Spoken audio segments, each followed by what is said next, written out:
नमः। नमस्ते, आदाब, गुड इवनिंग। मैं हूँ डॉक्टर प्रतिभा पांडे और मैं आप सभी का वैद्य मित्रम के पूरे परिवार की ओर से आज के कार्यक्रम में बहुत बहुत स्वागत करती हूँ, वंदन करती हूँ, अभिनंदन करती हूँ। आप हमसे आज जुड़े और आपने हमें आज अपना कीमती वक्त पुनः दिया, इसके लिए मैं बहुत बहुत आभारी हूँ।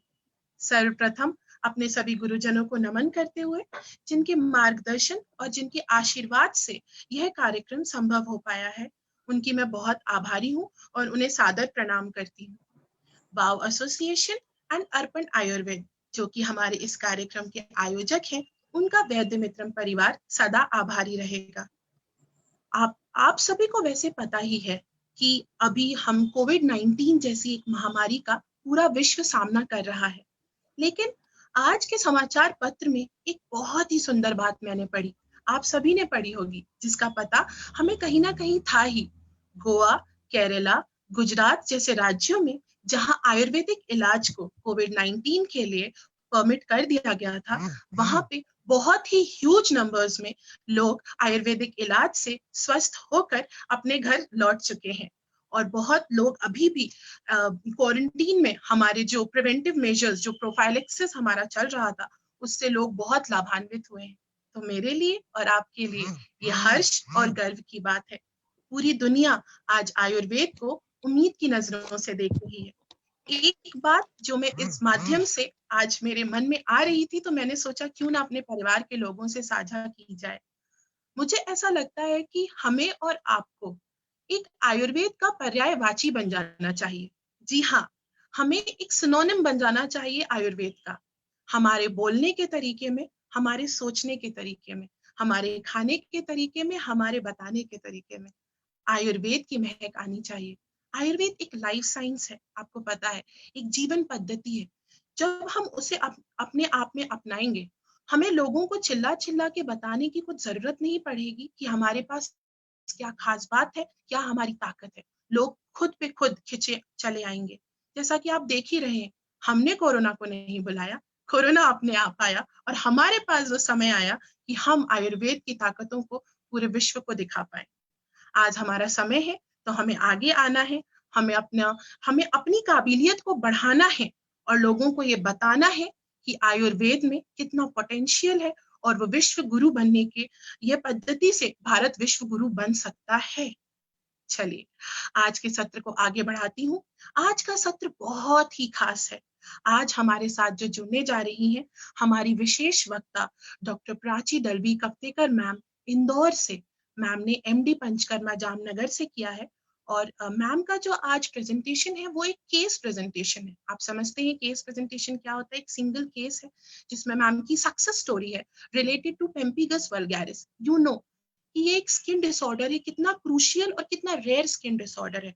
और मैम का ये केस बहुत ही कॉम्प्लिकेटेड था। मैम ने जितनी खूबसूरती से इस पे एक तरीके से विजय प्राप्त करी, वो आज मैम आपके सामने लेकर आ रही हैं। एक तो आपको ये पता चलेगा ही कि मैम ने कैसे ये पूरे केस को टैकल करा। साथ ही आपको आने वाले समय में अपना कोई केस आपको कैसे प्रेजेंट करना है। जब आप कोई रिसर्च करेंगे, कोई आप पब्लिकेशन में जाएंगे, अपना प्रेजेंटेशन करेंगे, तो वो कैसे करना है, वो उसमें भी आपको बहुत मदद मिलेगी। मेरा यह विश्वास है आप जरूर इससे बहुत बहुत लाभान्वित होंगे। और आज उनके साथ मॉडरेटर की भूमिका में जो हमारे साथ जुड़ने जा रही हैं, वो है doctor Roshni Verma ma'am. Ma'am BAMS MD है, एमडी स्वस्थ व्रत डिपार्टमेंट से मैम की एमडी है। और ma'am as a Ayurvedic medical officer अभी government Ayurvedic college and hospital Burhanpur में अभी पोजीशन है। और मैम ने बहुत नेशनल इंटरनेशनल लेवल पे काफी काम किया है, उनके काफी जर्नल्स, काफी आर्टिकल्स पब्लिश हुए हैं। मैम ने काफी लेक्चर्स दिए हैं। मैम की एक बहुत ही खास बात मैं आपको बताना चाहूंगी कि एक तो आप जो ये रिकॉर्डिंग्स हम लोग जो यूट्यूब चैनल पे डालते हैं, वो आप जानते हैं मैम को, मैम के चैनल के थ्रू ही आप हमें देखते हैं। और मैम के चैनल पे आप थोड़ा और नीचे जाएंगे ना, तो आपको एक बहुत खास बात पता चलेगी। जी हाँ, इंटरनेशनल डे ऑफ योगा 2019 में मैम ने कैसे सिर्फ योगा के थ्रू अपने कुछ पेशेंट्स, बहुत सारे पेशेंट्स, नॉट कुछ पेशेंट्स, बहुत सारे पेशेंट्स की रिकवरी करी और कैसे उनको मैनेज करा और कैसे वो उनको स्वास्थ्य की राह पर लेकर आई। इस पे उनका एक इंटरव्यू, एक स्पेशल इंटरव्यू है जो MP, Doordarshan MP national TV पर प्रसारित हुआ था, और इसका पूरा एक रिकॉर्डेड यूट्यूब वीडियो मैम के चैनल पे है, तो आप जरूर जाकर देखें। चलिए, ज्यादा वक्त ना लेते हुए आपका, मैं आज की अपनी विशेष वक्ता का और अपनी moderator ma'am doctor Roshni Verma ma'am का बहुत बहुत स्वागत करती हूँ, और बहुत ही आदर और बहुत ही सम्मान के साथ उनसे अनुरोध करती हूँ कि वे आए और आगे के कार्यक्रम की शोभा बढ़ाएं। मैम। थैंक यू प्रतिभा, और थैंक यू आप सभी को भी। नमस्कार, मैं डॉक्टर रोशनी वर्मा आप सभी का अभिनंदन करती हूँ। और आज का हमारा जो लेक्चर है वो बहुत ही इंटरेस्टिंग होने वाला है, और आप चाहे स्टूडेंट्स हों या प्रैक्टिशनर्स, ये आपके लिए बहुत काम का लेक्चर है। इसको आपको बहुत ध्यान से सुनना है, क्योंकि आज आपको बहुत कुछ सीखने के लिए मिलने वाला है। क्योंकि आज हम देखने जा रहे हैं वो है केस प्रेजेंटेशन। तो आप ये तो जान ही गए होंगे अब तक कि जो एविडेंस है वो कितना जरूरी है हमारे लिए। आयुर्वेद को मुख्य धारा में लाने के लिए एविडेंस की कितनी जरूरत है, और उसके बिना हम और कुछ नहीं कर पा रहे हैं। आयुर्वेद इसी चीज में पीछे हो रहा है, क्योंकि हम जो ट्रीटमेंट कर रहे हैं उसका डेटा नहीं है हमारे पास, एविडेंस नहीं रखते हैं। तो ये कहीं ना कहीं जो है वो आयुर्वेद की कमी है, और इस कमी को हमको दूर करना है। तो आज हम ये जो केस प्रेजेंटेशन देखेंगे इसमें आप सीखेंगे। इसके साथ ही हम जो सबसे बड़ी दिक्कत होती है कि जो केसेस हैं उसको कैसे हैंडल करें या क्या प्रॉब्लम आती है, हम थ्योरी में तो कई सारी चीजें देखते रहते हैं, लेकिन जब प्रैक्टिकल लाइफ में वो चीज, कोई केस आता है, उसको कैसे डील करना है, क्या उतार चढ़ाव आते हैं, ये सब भी हम जानेंगे आज। और जैसे कि आप जानते हैं आज के जो हमारे मैम हैं, जो विशेषज्ञ हैं, डॉक्टर प्राची दलवी कवथेकर मैम। तो आप में से या हम में से कहें कि अधिकतर लोग किस सब्जेक्ट में पीजी करना चाहते हैं, या ये कहें कि जो आम पब्लिक होती है वो आयुर्वेद को किस चीज से जानती है। दोनों चीजों का जवाब एक ही है, पंचकर्म। और जो प्राची मैम है वो जामनगर के जो एमडी डिपार्टमेंट की जो फर्स्ट बैच थी पंचकर्मा की, तो उसके फर्स्ट बैच के स्टूडेंट रही हैं। 2004 से मैम क्लिनिकल प्रैक्टिस कर रही हैं, और इसके साथ ही मैडम ने शुभदीप आयुर्वेद कॉलेज इंदौर में 12.5 वर्षों तक जो है पीजी डिपार्टमेंट में, पीजी पंचकर्मा डिपार्टमेंट में प्रोफेसर के पद पर कार्य किया है। वर्तमान में मैम शासकीय अष्टांग आयुर्वेद महाविद्यालय एवं चिकित्सालय में आयुर्वेद विशेषज्ञ के पद की शोभा बढ़ा रही हैं। तो मैम का टोटल जो क्लिनिकल एक्सपीरियंस है अभी वो 20 इयर्स का हो चुका है।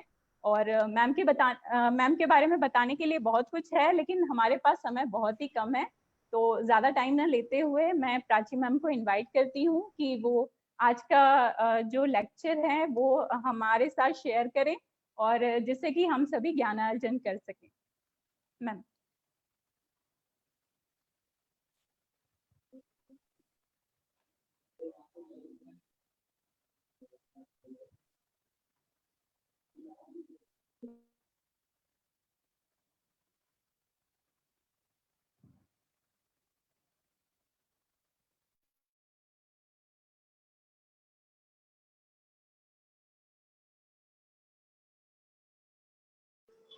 मैडम का अनम्यूट नहीं है। मैडम बोल रही है मैडम का अनम्यूट नहीं है।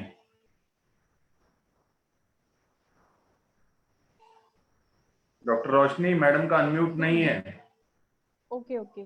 मैडम बोल रही है लेकिन कुछ सुनाई नहीं दे रहा, उनको अनम्यूट करिए मैडम को।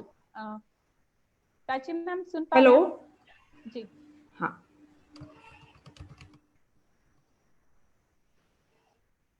हेलो जी मैम, आप ऑडिबल हैं। हाँ, सभी को बहुत बहुत नमस्कार। डॉक्टर रोशनी और डॉक्टर प्रतिभा, आप दोनों को भी धन्यवाद, और बहुत अच्छे वेबिनार आयोजन के लिए वाव एसोसिएशन और अर्पण आयुर्वेद दोनों का, और सभी आयोजकों को मैं बहुत बहुत अभिनंदन अभिवादन करते हुए, एक केस स्टडी है मेरे पास, मैं इसको आप सबके सामने शेयर करना चाहती हूँ। मैं जानबूझ के शेयर करना चाहती हूँ क्योंकि एक केस कई बार बहुत कुछ हमें सिखा के जाता है। उसमें आने वाले अप्स एंड डाउन्स, उसमें आने वाले उतार चढ़ाव और हम लोगों के पशोपेश, हम लोगों के लिए जाने वाले डिसीजंस, और मैं तो कहती हूँ कि कभी कभी असफल केस भी बहुत कुछ सिखा के जाता है। तो ये एक ऐसा केस मेरे पास रहा जो जिससे मैंने भी बहुत कुछ सीखा, वो केस मैं शेयर कर रही हूँ।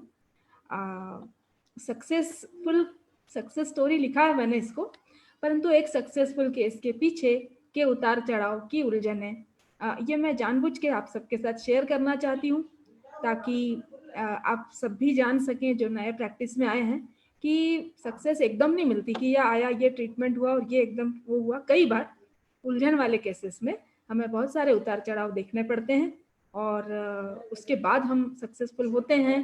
तो पेशेंस रखें, पेशेंस न छोड़ें, श्रद्धा रखें, श्रद्धा न छोड़ें, और प्रॉपर लॉजिकली हम आयुर्वेद को उसमें अप्लाई करते रहें। तो इस तरह का एक ये केस मेरे पास है जो मैं शेयर करना चाह रही हूँ। ये जो केस है ये पैम्फिगस वल्गेरिस या पैम्फिगस फोलिएशियस करके डायग्नोज हुआ था, तो इसीलिए मैंने उसका वही डायग्नोसिस लिखा, बाकी का हम अब डिस्कस करते ही हैं। तो ये एक चैलेंजिंग केस था। इस तरह के केसेस आमतौर पे पंचकर्म वालों को ढूंढा करते हैं। तो मेरे पास फीमेल पेशेंट 72 ईयर्स की और हाउसवाइफ, ऐसे उनका जो बेटा है वो MBBS मेडिकल ऑफिसर हैं सिविल हॉस्पिटल में, और किसी BAMS MO ने उनको सजेस्ट किया कि ऐसे केसेस में तो सर अब पंचकर्म लगेगा। तो पंचकर्म की तलाश में वे मेरे पास आके पहुंचे। ये 27/7/15 को मैंने पहली बार पेशेंट को देखा है और उस समय जो सिम्टम्स थे वो इस प्रकार हैं: त्वक दलन और विदारण पूरी बॉडी पार्ट्स में बहुत सीवियर, और खास करके अनएक्सपोज्ड एरियाज में, बैक में, थाइज में, हिप्स में और आर्म्स के एक्सटेंसर एरियाज में। ये पिछले 10 साल से कंप्लेंट बताई, लेकिन मेरे पास जब आई हैं 2015 में, उसके पहले 8 महीनों से ये प्रॉब्लम बहुत बढ़ चुका था। तो ऐसे में एकदम बुरी हुई स्थिति में वो मेरे पास आए थे। कंडू मॉडरेट, दाह बहुत अधिक, स्राव बहुत अधिक और वेदना मॉडरेट, ऐसे सिम्टम्स के साथ में वो मिला था। बायोलेटरली सिमेट्रिकल लीजन्स थे और सबसे पहले एक विस्फोट के साथ में शुरुआत होती थी। एक विस्फोट आके और फिर वो फूटता था और उसके बाद में वो फैल जाता था और पानी रिसता था, और इस तरह की कंप्लेंट्स के साथ में पहले स्किन का कलर रेडिश रहता था और बाद में ब्लैक होता था, और स्कारिंग भी दिखाई दे रही थी क्योंकि स्क्रैच मार्क्स भी थे और स्कारिंग भी थी, और पेशेंट वाज क्राइंग। तो ये जो सिम्टम्स थे वो मैंने देखे। हम लोग जब स्किन एग्जामिन करते हैं तो कुछ मैंने जो टर्मिनोलॉजी डाली हैं, जैसे अनएक्सपोज्ड एरियाज में है या एक्सपोज्ड एरियाज में है या एक्सटेंसर सरफेस में है या फ्लेक्सर सरफेस पे है या बायोलेटरली सिमेट्रिकल है या एसिमेट्रिकल है, ऐसी कुछ चीजें हम लोगों को भी एग्जामिनेशन में लिखने की आदत डालना चाहिए। पास्ट हिस्ट्री कुछ विशेष नहीं थी, इसमें अस्थमा का नोन केस था लेकिन सिर्फ सीजनल और हार्डली। जैसे आप बता रहे हैं अस्थमा था, तो ये कब से था उनको चाइल्डहुड अस्थमा था और हार्डली सीजन में 1-2 बार कभी इनहेलर की जरूरत उनको पड़ती थी। ऐसे कोई बहुत विशेष मेडिसिन वगैरह पर भी वो नहीं थी, और न ही अस्थमा भी इतना सीवियर, माइल्ड अस्थमा रहा होगा सीजनल, तो वो था। माइग्रेन की भी हिस्ट्री थी लेकिन उसकी भी कोई मेडिसिन नहीं चल रही थी, और इसके अलावा हाइपरटेंसिव या डायबिटीज या IHD टाइप की कोई हिस्ट्री भी मुझे नहीं मिली। निदानों का स्किन डिसीज में बड़ा महत्व होता है, तो निदान या हेतु तो हम लोगों ने, मैंने उसमें ढूंढने की काफ़ी कोशिश की कि कोई अपने को मिलता है क्या कि विरुद्धाहार का या इसका या उसका, इस तरह के निदान मिल जाते हैं स्किन डिसीज के पेशेंट्स में, परंतु इस पेशेंट में कटुरस प्रियता का एक लक्षण पाया गया और एक पर्युषित अन्न खाने की भी उनको हैबिट थी, तो इस तरह से मिले। त्वक रोग के अन्य निदान हाँ जी मैम, जैसे आपने ये निदान बताया, तो क्या इन निदान से हुई होगी उसको वो डिसीज? हाँ, कुछ हद तक, एकदम स्ट्रेट तो नहीं है ये, लेकिन फिर भी कटुरस के अत्यधिक सेवन से स्राव बढ़ना, इन्फ्लेमेटरी ये बढ़ना रिस्पॉन्स, या एक तरह से पित्त का शरीर में बढ़ना, संचित होना, ये हो सकता है। पर्युषित अन्न खाने से आम और इसकी उत्पत्ति हो सकती है। तो इस तरह के कनेक्शन सब, क्योंकि पेशेंट इतनी बहुदोषावस्था में आपके सामने है, तो वो जो निदान है उनका लॉजिक लगाया जा सकता है।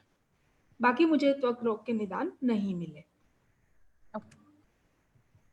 अब हम एग्जामिनेशन की ओर बढ़ते हैं। तो जनरल एग्जामिनेशन में पूछने पर अग्नि मंद थी, जिह्वा अल्पसाम थी, मल प्राकृत था जैसा मुझे पेशेंट ने बताया, और सत्व जो है वो थोड़ा हीन लगा, बहुत डिप्रेस भी थी, अब डिसीज की वजह से भी हो सकता है। बाकी की परीक्षा में मुझे और कुछ नहीं मिला। अब हम रोग और रोगी बल की दृष्टि से देखें तो रोग बल बलवान था और रोगी बल मध्यम से हीन, क्योंकि एज का भी फैक्टर है, तो एज सच बल ठीक था, परंतु एज फैक्टर की दृष्टि से तो मध्यम से हीन मान सकते हैं। वेट 55 kg और कोष्ठ मध्यम था।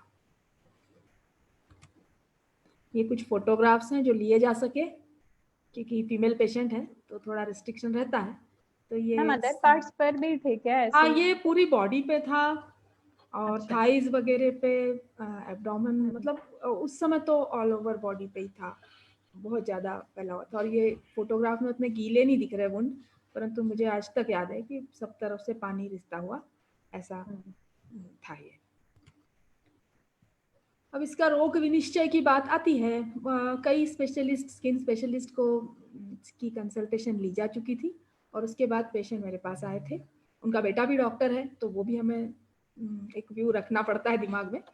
तो उन्होंने बताया कि मैडम क्लिनिकली तो ये डर्मेटाइटिस herpetiformis है, DH जिसको बोलते हैं, लेकिन बोले मैंने बायोप्सी कराई तो बायोप्सी में ये पेम्फिगस वल्गेरिस करके डायग्नोज हुआ। ये दोनों इम्यूनोलॉजिकल डिसीजेज हैं। इम्यून रिस्पॉन्स के कारण होता है। इम्यून रिस्पॉन्स के कारण स्किन डैमेज होती है और सॉफ्ट टिश्यू डैमेज होते हैं और उसके चलते ये डिसीजेस होती हैं। तो अब वैसे भी आयुर्वेदिक ट्रीटमेंट में हमें एक नाम देना, वो पता चला कि हाँ ये और ये हो सकता है, लेकिन उसके बाद में अपना काम खत्म होता है उस डायग्नोसिस से। तो इम्यून पैथोलॉजी, इम्यूनोलॉजिकल रिस्पॉन्स वाली दोनों डिसीजेस के डायग्नोसिस इसमें मुझे मिले थे। अब आयुर्वेदिकली भी स्किन का डायग्नोसिस और इतने सारे कुष्ठ और विसर्प और क्षुद्र रोग और ये सब बताए गए हैं, परंतु फिर भी उसको एक नाम लेना मेरे लिए भी मुश्किल था। और आर्द्र विचर्चिका से सिम्टम मिले, शतारू से सिम्टम मिले और चर्मदल जो होता है इनसे मेरे को सिम्टम मैच करते हुए दिखे। लेकिन फिर भी दोष के आधार पे हम देखें तो ये पित्त प्रधान त्रिदोष की दृष्टि, रक्त की दृष्टि और क्लेद की बहुत अधिक वृद्धि, ऐसा मुझे दिखाता है। मैम ये मैम थोड़ा डिस्टर्ब करूंगी आपको? हाँ नहीं जी बिल्कुल, ये आप जो क्लेद है हाँ ये जो क्लेद है इसको हाँ थोड़ा सा डिटेल में बता दीजिए। जी बिल्कुल। क्लेद जो है, क्लेद शरीर में जैसे हम जितने द्रव धातुओं की बात करते हैं और उदक है ना, तो उदक का अतिरिक्त भाग जो शरीर बाहर फेंकना चाहता है, पैथोलॉजिकल फ्लूइड जो शरीर में है और नहीं चाहिए उसको बाहर हटाना है, वो क्लेद समझते हैं हम लोग। स्वेदस्य क्लेद विधृति मूत्रस्य क्लेद वाहनम, तो उस क्लेद को निकाल बाहर करने की जरूरत होती है। कभी कभी जैसे ज्यादा पानी में रखने पर सब्जियां कैसे गीली और सड़ जाती हैं, वैसी स्थिति कई बार क्लेद की उपस्थिति में त्वचा की होती है। क्लेद बहुत सारी पैथोलॉजिकल कंडीशंस हैं अपनी आयुर्वेदिक जिसमें बढ़ा हुआ है, जैसे शोथ में, जैसे स्थौल्य में, है ना, ये हाइपोथायरॉयडिज्म, ये सब क्लेद की बढ़ी हुई ही स्थितियां हैं। जलोदर है ना, इनमें क्लेद बढ़ा हुआ कहेंगे अपन। तो फिलहाल स्किन की दृष्टि से क्लेद का बढ़ा हुआ होना ये एक महत्वपूर्ण चीज है कि अपने को सबसे पहले ट्रीटमेंट करते समय इस जलीय भाग जो कि बहुत बढ़ा हुआ दिख रहा है उसको कम करना। और ये कैसे बढ़ा हुआ दिख रहा है मुझे समझ में आया, क्योंकि पानी रिस रहा था सब दूर से, छूने पे त्वचा अत्यंत गीली और पानी जो उसमें से रिसाव हो रहा था उससे हमने समझा कि क्लेद बढ़ा हुआ है। इसके अलावा आप अवस्था की दृष्टि से देखें तो अल्प सामावस्था पेशेंट में थी। जिस दिन ये मतलब 27 तारीख की बात है, जिस दिन पेशेंट मेरे पास आई है, तो ये ट्रीटमेंट प्लान किया। इसमें जो मेन बेसिक ट्रीटमेंट रखे वो एक तो रुक्षण और पाचन की दृष्टि से, क्योंकि बहुदोषावस्था है तो प्लान तो शोधन ही करना है, तो इसलिए 5 दिन का, क्योंकि थोड़ी सामावस्था लग रही थी इसलिए रुक्षण और पाचन किया है।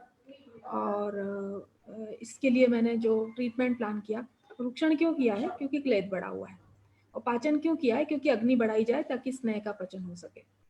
तो त्रिफला चूर्ण 1 TSF HS with warm water, ये एक चालू किया रुक्षण और थोड़ा सा मृदु कोष्ठ शुद्धि की दृष्टि से। Arogyavardhini tablet 250 mg 2 BD after meals, और पंचतिक्त गुग्गुल ये 250 mg 2 BD 2 बार। तिक्तरस भी रुक्षण होता है और पाचन भी होता है, और तिक्तरस की रस रक्त पे अच्छी गामिता है, तो इसलिए तिक्तरस हम प्रेफर करते हैं स्किन डिसीज में। निम्ब, कटुकी, काली जीरी, ये भी तिक्त रसात्मक तीनों द्रव्य हैं, उसमें से कटुकी तो पित्त विरेचक भी है, तो इसलिए इन तीनों का मिला के और एक शीत कषाय मैं प्रिस्क्राइब करती हूँ। क्योंकि क्लेद युक्त अवस्था है तो सीधा पानी न देते हुए उसको अपन पानी में ये इनका पाउडर डाल के और वो पानी छान के वो दे देते हैं पीने के लिए। तो एम्प्टी स्टमक और इफ पॉसिबल तो ऑल टाइम अपने ने पीने को उसको ये दिया।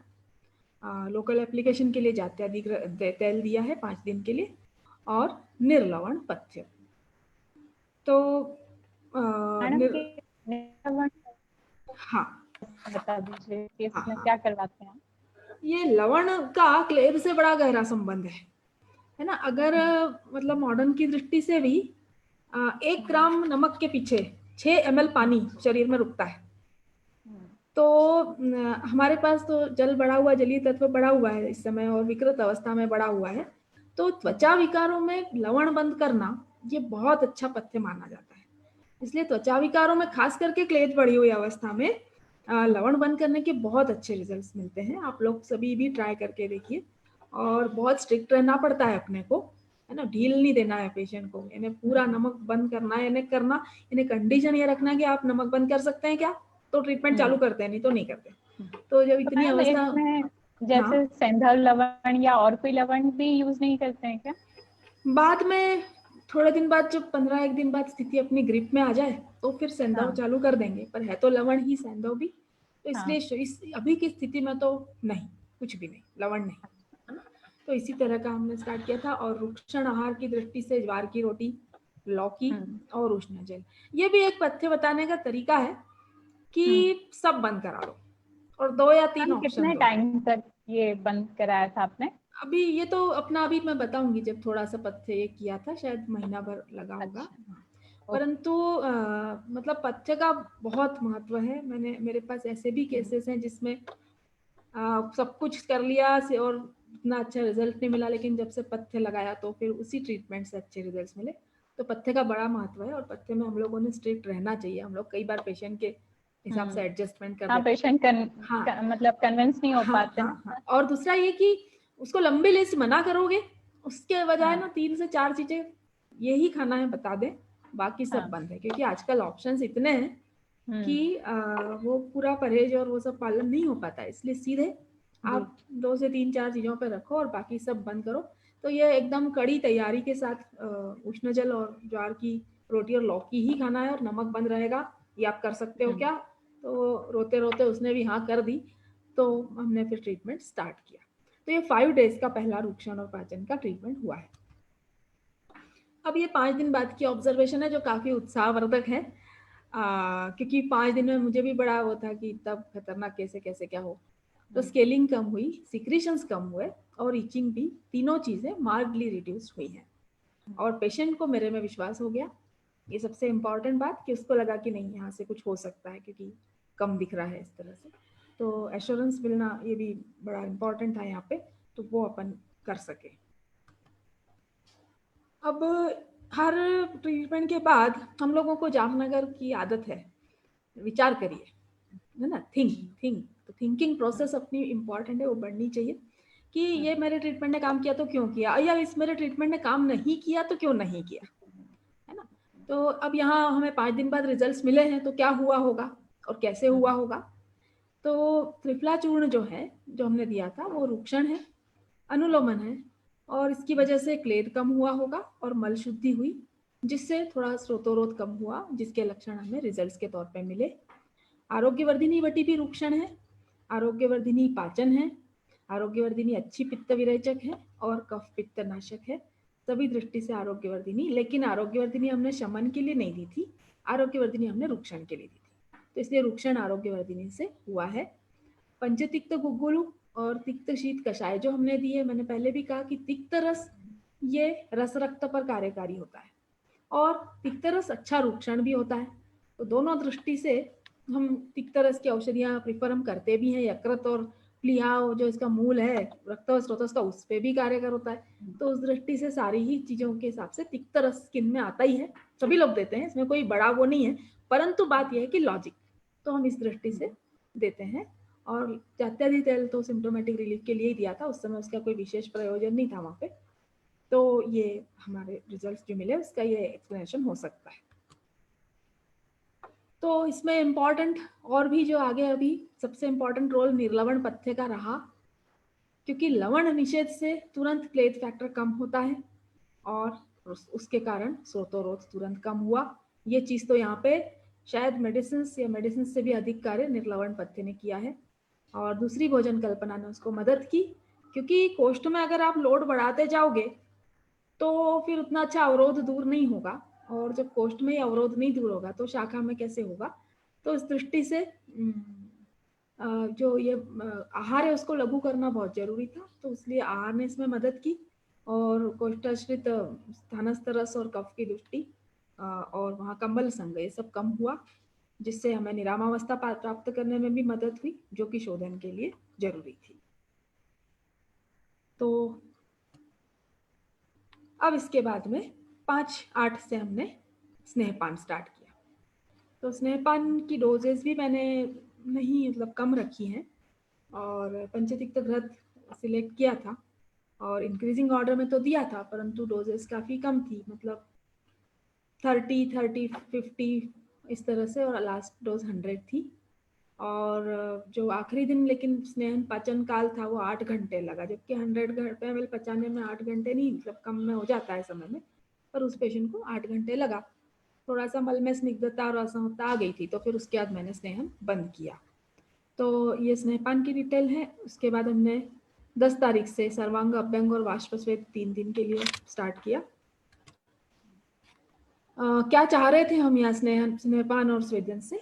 तो हम चाह रहे थे कि स्नेहपान करने से शाखा में जो दोष है वो उत्कृष्ट हो और उभरे और बाहर आने के लिए रेडी हो, क्योंकि शाखा का दोष जब उत्कृष्ट होता है तब वो कोष्ठ में आने के लिए गति करता है, तो उसको वहाँ पे वो करना बहुत जरूरी है, उभारना। और उसके बाद में स्वेदन इसमें मदद करता है और दोष विलयन होता है, और ये स्नेहन स्वेदन की मदद से दोष कोष्ठ में आते हैं। तो इससे हमें यहाँ पे ये चाहिए था। फिर इसके बाद में विरेचन ही मैंने प्लान किया, तो 13 और 14 2 दिन हमने विरेचन कराया है।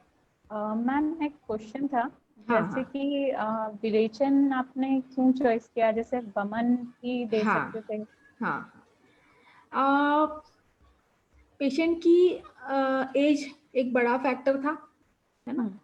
तो एक तो वो मेरे ध्यान में था, दूसरा थोड़ा सा दोषों की स्थितियों में भी पित्त, हालांकि स्किन डिसीज में आइडियली सबसे पहले कोई भी स्थिति हो वमन ही दिया जाना चाहिए, ये बराबर है, परंतु उसकी एज देखते हुए मैंने विरेचन प्लान किया। और मैम थोड़ा जैसे सा, आप जैसे आपने बोला कि 2 दिनों तक हमने विरेचन दिया, तो ऐसे दे सकते हैं क्या विरेचन? हाँ, हाँ, ये अच्छी बात है।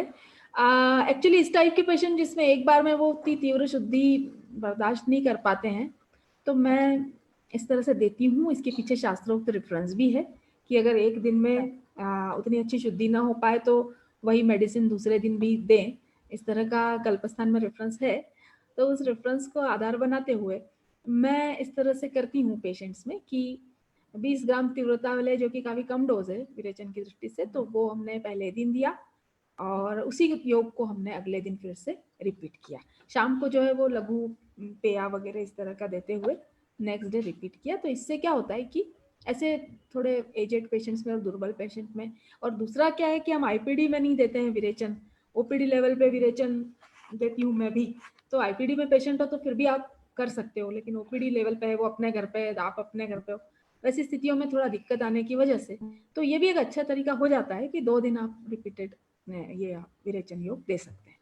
तो 8 वेग दोनों दिन आए हैं, कफान शुद्धि मिली है, और अल्प दौर्बल्य का भी पेशेंट ने कंप्लेंट, फिर भी देखो मतलब इतना काउंट डोज दिए लेकिन उसके बाद कंप्लेंट मिली। 16 तारीख को है ना, 13 और 14 को विरेचन हुआ है। 16 को जब पेशेंट मेरे पास आई तो इचिंग अच्छी तरह से रिड्यूस हो गई थी, लेकिन नहीं सॉरी, उस समय रीचिंग मैंने विरेचन के बाद तुरंत रिड्यूस हुई थी और 16 तारीख से वापस बढ़ गई थी। मतलब ऐसा कैसे हुआ? मतलब कुछ दोष शायद उत्कृष्ट बढ़ गया। शेष दोष बचे रह गए शायद, है ना, उसी कारण, क्योंकि हमने शोधन उतना अच्छे दर्जे का तो नहीं दिया था, तो इसी कारण वो प्रोवोक हुए होंगे। तो ईचिंग या फिर उतना विरेचन का जितना इफेक्ट था और वो होके वापस दोष की जो उत्पत्ति थी वो उसको हम रोक नहीं पाए उस संप्राप्ति प्रक्रिया को, इसलिए वो बढ़ गया हो। तो उस दृष्टि से तो ईचिंग जो है वो वापस बढ़ गई थी।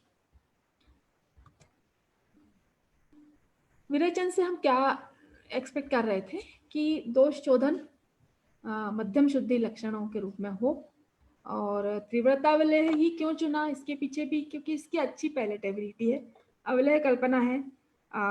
वो सब तिक्तरस खिला खिला के पेशेंट का मतलब जो पैलेटेबिलिटी है वो एकदम ये हो गया था, बोले क्या है मेरे को तो उल्टी हो जाएगी इस टाइप से। तो मैंने वो सब चीज समझ ली थी, मैंने कहा इसको ऐसा देते हैं, तो इसलिए अवलेह कल्पना अच्छी रहती है। तीव्रता अवलेह एक अच्छा योग है विरेचन का, तो वो दिया था। दूसरा, अवलेह कल्पना से बल भी बना रहता है, तो और मतलब बिना किसी उपद्रव के इस तरह की हल्की शुद्धि इससे अच्छी होती है, तो इसलिए दिया था बिना दौर्बल्यता और बिना कॉम्प्लिकेशन की दृष्टि से। और हम चाह रहे थे कि रोग के लक्षणों में शांति और अल्पता हो, जो कि थोड़ी हुई पर 2 दिन बाद बढ़ गई। 18 तारीख से मैंने शमन चिकित्सा चालू की है।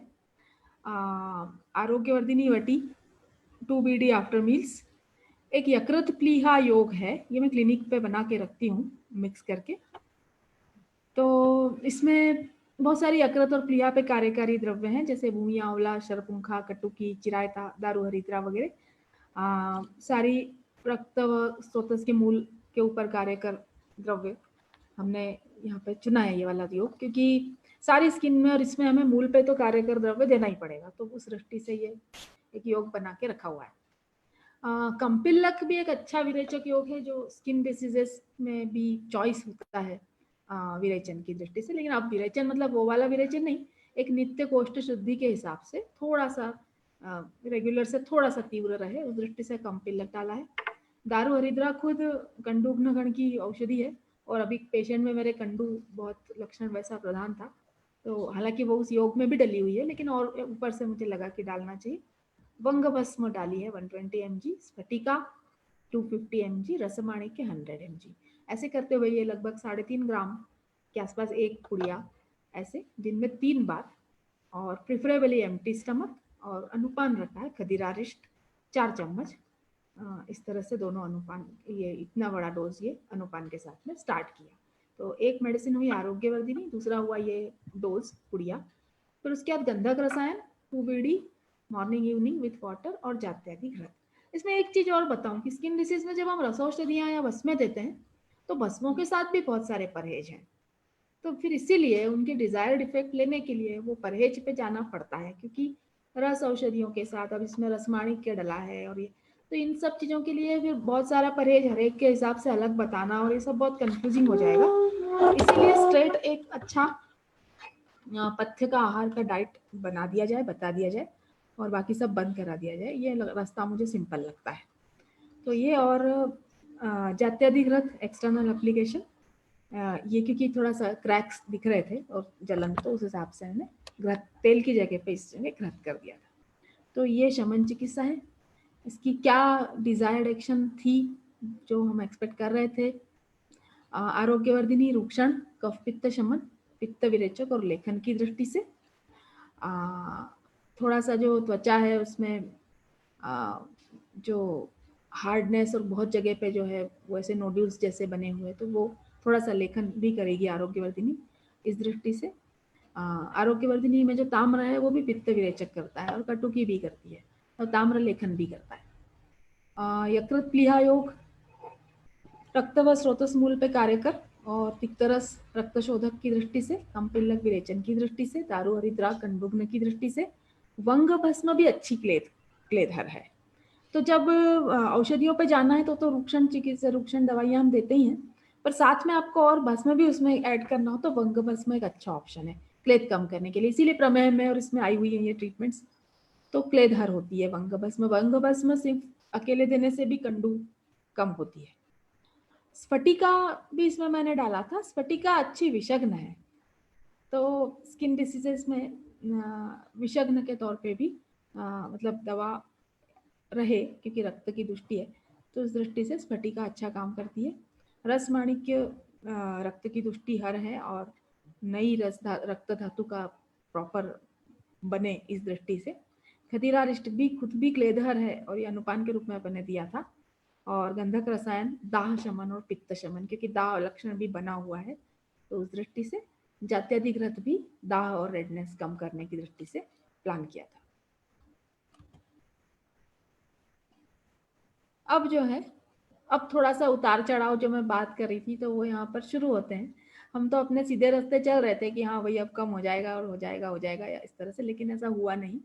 2 दिन बाद ये शमन चिकित्सा दे के उसको भेजा, तो वो 2 दिन बाद फिर से आई 20 तारीख को। उनकी राइट आर्म में सीवियर इन्फ्लेमेशन और रेडनेस और ईचिंग थी, और बहुत ज़्यादा स्ट्रावी और क्लेद युक्त, मतलब एक हाथ मैंने जो देखा है तो पूरा सूजन आ गई थी उसमें, रेड हो गया था, और भयंकर त्वचा में वहाँ पे स्वेलिंग थी, त्वचा के जो मतलब क्रैक्स दिख रही थी और ये हो रहा था। वो एल्बो जो है उसका फ्लेक्स नहीं हो पा रहा था, और टिंगलिंग नमनेस, क्योंकि अब सूजन आई थी तो उस दृष्टि से टिंगलिंग नमनेस की भी कंप्लेंट कर रही थी। तो ये नया सिम्टम लेके मेरे पास पेशेंट आई। अब ये भी क्यों हुआ होगा, तो मे बी दोषों की अल्प शुद्धि कर सके, और दोष महादोष थे, हमने शुद्धि कराई अल्प, और बचे हुए दोषों को हमने उत्कृष्ट कर दिया, तो वो अभी भी एक्टिव हैं, लेकिन अब वो इतने हैं कि वो पूरे शरीर में नहीं वो कर सके। अब एक स्थान को उन्होंने अपना वो बनाया, तो राइट आर्म में उत्कृष्ट दोष ये रहे हैं। तो इस तरह से शायद ये सिम्टम इसलिए आया हो। तो अब जब ऐसी स्थितियों में जब इतनी दृष्टि दिखती है और शोथ दिखता है और इन्फ्लेमेटरी पेन दिखता है, और तब फिर सिरावेद एक अच्छा ऑप्शन है अपने पास ट्रीटमेंट का। तो 20 तारीख को और 21 तारीख को हमने सिरावेद 30 ml ऐसा राइट कूट पर सिरा से किया। मुझे आज भी याद है कि इसके सिरावेद के लिए सिरा मिलना, और सिरा वो हम जो उसको टाई कर रहे थे टॉर्निकेट के लिए, पूरी स्किन की जैसे आलू की वो निकलती है ना छिलका, ऐसे पूरी स्किन निकल के मेरे हाथ में आ गई। बाद में मैंने इसको पढ़ा कि ये निकोल्स की साइन होता है पैम्फिगस में, है ना, कि स्किन जो है वो एकदम से हाथ में आ जाती है इस तरह से। तो वो मेरे साथ हुआ था, तो मुझे भी एकदम लगा, लेकिन फिर चूंकि किस्मत से एक वेन मिल गई, थोड़ा ब्लड हम निकाल सके वहाँ से, शब्दोत घृत लगवा दिया था और पंचतिक्त घृत गुग्गुल 1 OD ऐसा दे दिया था। तो ये 2 दिन लगातार सिरावेद के बाद में इन्फ्लेमेशन कम हुआ अच्छा, और स्राव पेन भी कम हुआ, और इचिंग अपनी जगह थी, लेकिन तीसरी सिटिंग जो है हमने उस दिन करने के लिए ली, तो 10 ml ब्लड निकला, उसके बाद रुक गया, और वो भी बहुत शीघ्र स्कंदी और घन टाइप के नेचर का था। फिर उसके बाद मैंने तुरंत तो नहीं किया, फिर नेक्स्ट डे मैंने एक्चुअली दोपहर और शाम के समय कई बार सिरावेद, तो फिर मैंने उनके बेटे से कहा, तो उन्होंने early in the morning 30 ml blood ये निकाल दिया था। तो ये 4th सिटिंग, इस तरह से 4 सिटिंग छोटी छोटी सिरावेद की हम कर सके, और ये उसके फोटोग्राफ्स हैं कि ये सूजा हुआ हाथ और जो सीधा नहीं हो पा रहा था, और सिरावेद की 2 सिटिंग जो दी थी हमने 30 ml की, उसके बाद उसी में ये ठीक हो गया। हाँ, मतलब सीधा हो गया, मतलब जो सूजन आई थी ना जो इन्फ्लेमेटरी, वो कम हो गई, पेन वेन कम हो गया, तो टेम्पररी अपन उतना कर पाए, तो हाथ मतलब सीधा होने से थोड़ा सा वापस हम प्रोत्साहित हुए कि चलो ठीक है। तो ये काम कैसे हुआ होगा, सिरावेद ने जो बचे हुए दोष हैं, जो उत्कृष्ट हैं और जो ऊर्ध्व शाखा में हैं, इस समय राइट आर्म में है, उनको निकालने में मदद की, क्योंकि तुरंत सिरावेद शाखा से ही सीधे हम बाहर निकालते हैं दोषों को, तो वो कर सके। रक्तमोक्षण हमेशा पेन कम करने में मददगार होता है, और इस पेशेंट में सिंगल सिटिंग पॉसिबल नहीं थी, वैसे तो एक बार में 100 ml तक निकाला जा सकता है, परंतु इसमें नहीं थी, इसलिए हमने रिपीटेड सिटिंग्स यहाँ पे की है। तो मेरा ये बताने का भी मतलब ये कि रिपीटेड सिटिंग्स भी आप लोग कर सकते हैं, एकदम लगता हो कि अरे एकदम ऐसा किसे करें ऐसा, तो उस समय पे छोटा छोटा करके भी हम थोड़ा सा प्लान करें तो कर सकते हैं। 25 तारीख के बाद फिर से हम वो जो शमन चिकित्सा थी उसको रिपीट किया, तो पुड़िया वाला डोज जो अपन पहले देख के आए वो, और संशमनी मटी मैंने यहाँ पर एक ऐड की 3 TDS के डोज में, एम्प्टी स्टमक विथ वाटर। संशमनी भी एक अच्छी, मतलब गुड़ची घन भी एक अच्छी मेडिसिन है यहाँ पर। तिक्तरस, कफ पित्त शामक और पाचन और रस रक्त पे कार्य कर, सभी दृष्टियों से संशमनी एक अच्छी ड्रग ऑफ चॉइस है। तो फिर ये भी मैंने स्टार्ट कर दी 3 TDS, यानी एक दिन में 9 टैबलेट का डोज। आरोग्यवर्धिनी की डोज बढ़ा दी 3 TDS, और खदीरा रिष्ट की जगह पे महामंजिष्ठादि को आज चालू किया 4 TSF और जात्याधिकृत एक्सटर्नल एप्लीकेशन के लिए। इसकी डिजायर्ड एक्शन क्या है? तो संशमनी कफ पित्त शामक, तिक्तरस, रस रक्त शोधक, स्रोतोमूल पे एक्शन और दाहहर है। और खदीरारिष्ट थोड़ा सा स्रावी में मैंने प्लान किया था। अब पेशेंट में ईचिंग का जो सिम्टम था उसको देखते हुए मंजिष्ठा काढ़ा मैंने स्टार्ट किया, क्योंकि स्राव काफी कम हुआ था लेकिन ईचिंग उतनी कम नहीं हुई थी, तो उस दृष्टि से काढ़ा हमने बदल दिया है। अब इसके बाद 8 सितंबर को जब पेशेंट आई हैं तो ईचिंग कम हुई, स्राव कम हुआ, क्लेद कम हुआ, ड्राई लीजन्स दिखे, और जब ये सब देखते हुए अच्छे से कम हुआ है तो मैंने 15 दिन के लिए शमन चिकित्सा में सेम डोज जो पहले से आ रहा है वो रिपीट किया। आरोग्यवर्धिनी जो 3 चल रही थी उसको 2 BD कर दिया, अमृतारिष्ट स्टार्ट किया, और जात्यादि घी और तेल का अल्टरनेट यूज किया, क्योंकि अगर हम उसको ड्राई वो करते थे तो वहाँ पे क्रैक्स पड़ने लगती थी, और अगर हम घत लगवाते थे तो कंडू होने लगती थी। तो मैंने अल्टरनेट दोनों का यूज करते हुए, ये व्यत्यास चिकित्सा कई बार इससे आती है कि अल्टरनेट आप यूज करो उसको, तो दोनों चीजें ये रहे। और थोड़ा सा वो जो अपन बात कर रहे थे ना रोशनी जी, तो वो पथ्य पालन में वो 7वें महीने के बाद से, मतलब 27/7 से 8 सितंबर को जाके अपन ने रिलैक्सेशन दिया उसको, तो इतना दिन हमको कराना पड़ा। मैम ये पहले से बता देते हैं क्या पेशेंट कि आपका 2 महीने तक ऐसा करना होगा? बता सकते हैं, परंतु मतलब आपका प्रभाव भी होना चाहिए पेशेंट पे, उतना प्रभाव पड़ना चाहिए। सही है, तो जैसे आपने बताया, हाँ, जैसे उनके बेटे भी जो है वो MBBS मेडिकल ऑफिसर। नहीं, लेकिन जब मतलब मेरा अब तक का ऐसा अनुभव है कि जब डॉक्टर्स भी जब अपने पास आते हैं ना, और अगर आप पूरे कॉन्फिडेंट हैं तो आप उनको चुप कर सकते हैं कि आप मत बोलिए बीच में, अभी हमारा ट्रीटमेंट चालू किया ना, अब आप इसी की तरह से फेथ हो जाता है उन लोगों को। मैंने देखा है कि डॉक्टर्स भी मतलब अच्छा कोऑपरेट करते हैं कि मैडम अब आप जो बोले मेरे को तो दवा भी मत बताना आपकी क्या है, तो इस तरह का कोऑपरेशन मिलता है, ऐसी बात नहीं है। अपन थोड़ा सा अपना भी वो उतना रहे, है ना, अपना भी कॉन्फिडेंस लेवल और अपनी भी पकड़ रहे अपने शास्त्र पे, तो फिर अपने को अच्छा वो मिलता है कोऑपरेशन जी। तो इस तरह से पथ्य पालन में अपन यहाँ आके उसको थोड़ी छूट दे सके। अच्छा, 26/9 को all symptoms reduce, dryness seen, है ना, स्राव बहुत कम हो गया, कुछ जगह दिखाई दे रहा था बस। फिर हेड में थोड़ा सा केश पतन और शिरा कंडू, इस टाइप की छोटी मोटी लक्षण कंडू के बच्चे थे। शमन चिकित्सा में आरोग्यवर्धिनी 2 TDS और सिम्टोमेटिक रिलीफ के लिए अपन ने नीली भृंगादि तेल दे दिया लगाने के लिए। और अब मैंने यहाँ पर अभ्रक भस्म और स्वर्णमाक्षी ऐड किया। अब अपन कर रहे हैं, मतलब अब पुनर्भव की दृष्टि से, थोड़ा सा धातु शैथिल्य दूर करने की दृष्टि से अभ्रक और स्वर्णमाक्षी को अपन ने यहाँ पे ऐड किया। मतलब अब अपन स्थान को बल देने वाली जो चिकित्सा होती है तो उस तरह से ये दिया। अभ्रक का भी कार्य रस रक्त धातु पर है, माक्षिक का भी है, तो इसलिए दोनों अपन ने यूज की।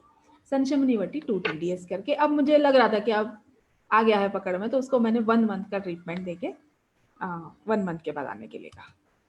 ये इस समय के फोटोग्राफ्स हैं, जिस समय मैं बोल रही हूँ कि बहुत ही अल्प स्राव दिख रहा था और बहुत अच्छा हील हो गया था। तो ये मतलब जो पिछले फोटोग्राफ्स हमने देखे थे उससे तो काफी ज्यादा इम्प्रूवमेंट इसमें हो गया है। मतलब अच्छा उत्साहवर्धक इम्प्रूवमेंट है।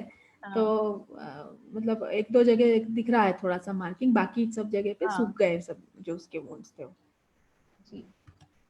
ये हाथ के और इसके हाल है, तो ठीक था, मतलब अच्छा लगा था मुझे भी। तो ये कम्प्लीटली ठीक था, लेकिन अब कुछ ना कुछ उतार चढ़ाव, ऐसा तो है ही नहीं कि सिर्फ आप ही के पास लगे रहेंगे, तो कुछ ना कुछ चीजें आती हैं, यही प्रैक्टिस है। तो डेंटल एक्सट्रैक्शन हुआ, अब ठीक थी, सब अच्छा था, तो चलो दांत का कुछ आया प्रॉब्लम तो निकलवा देते हैं।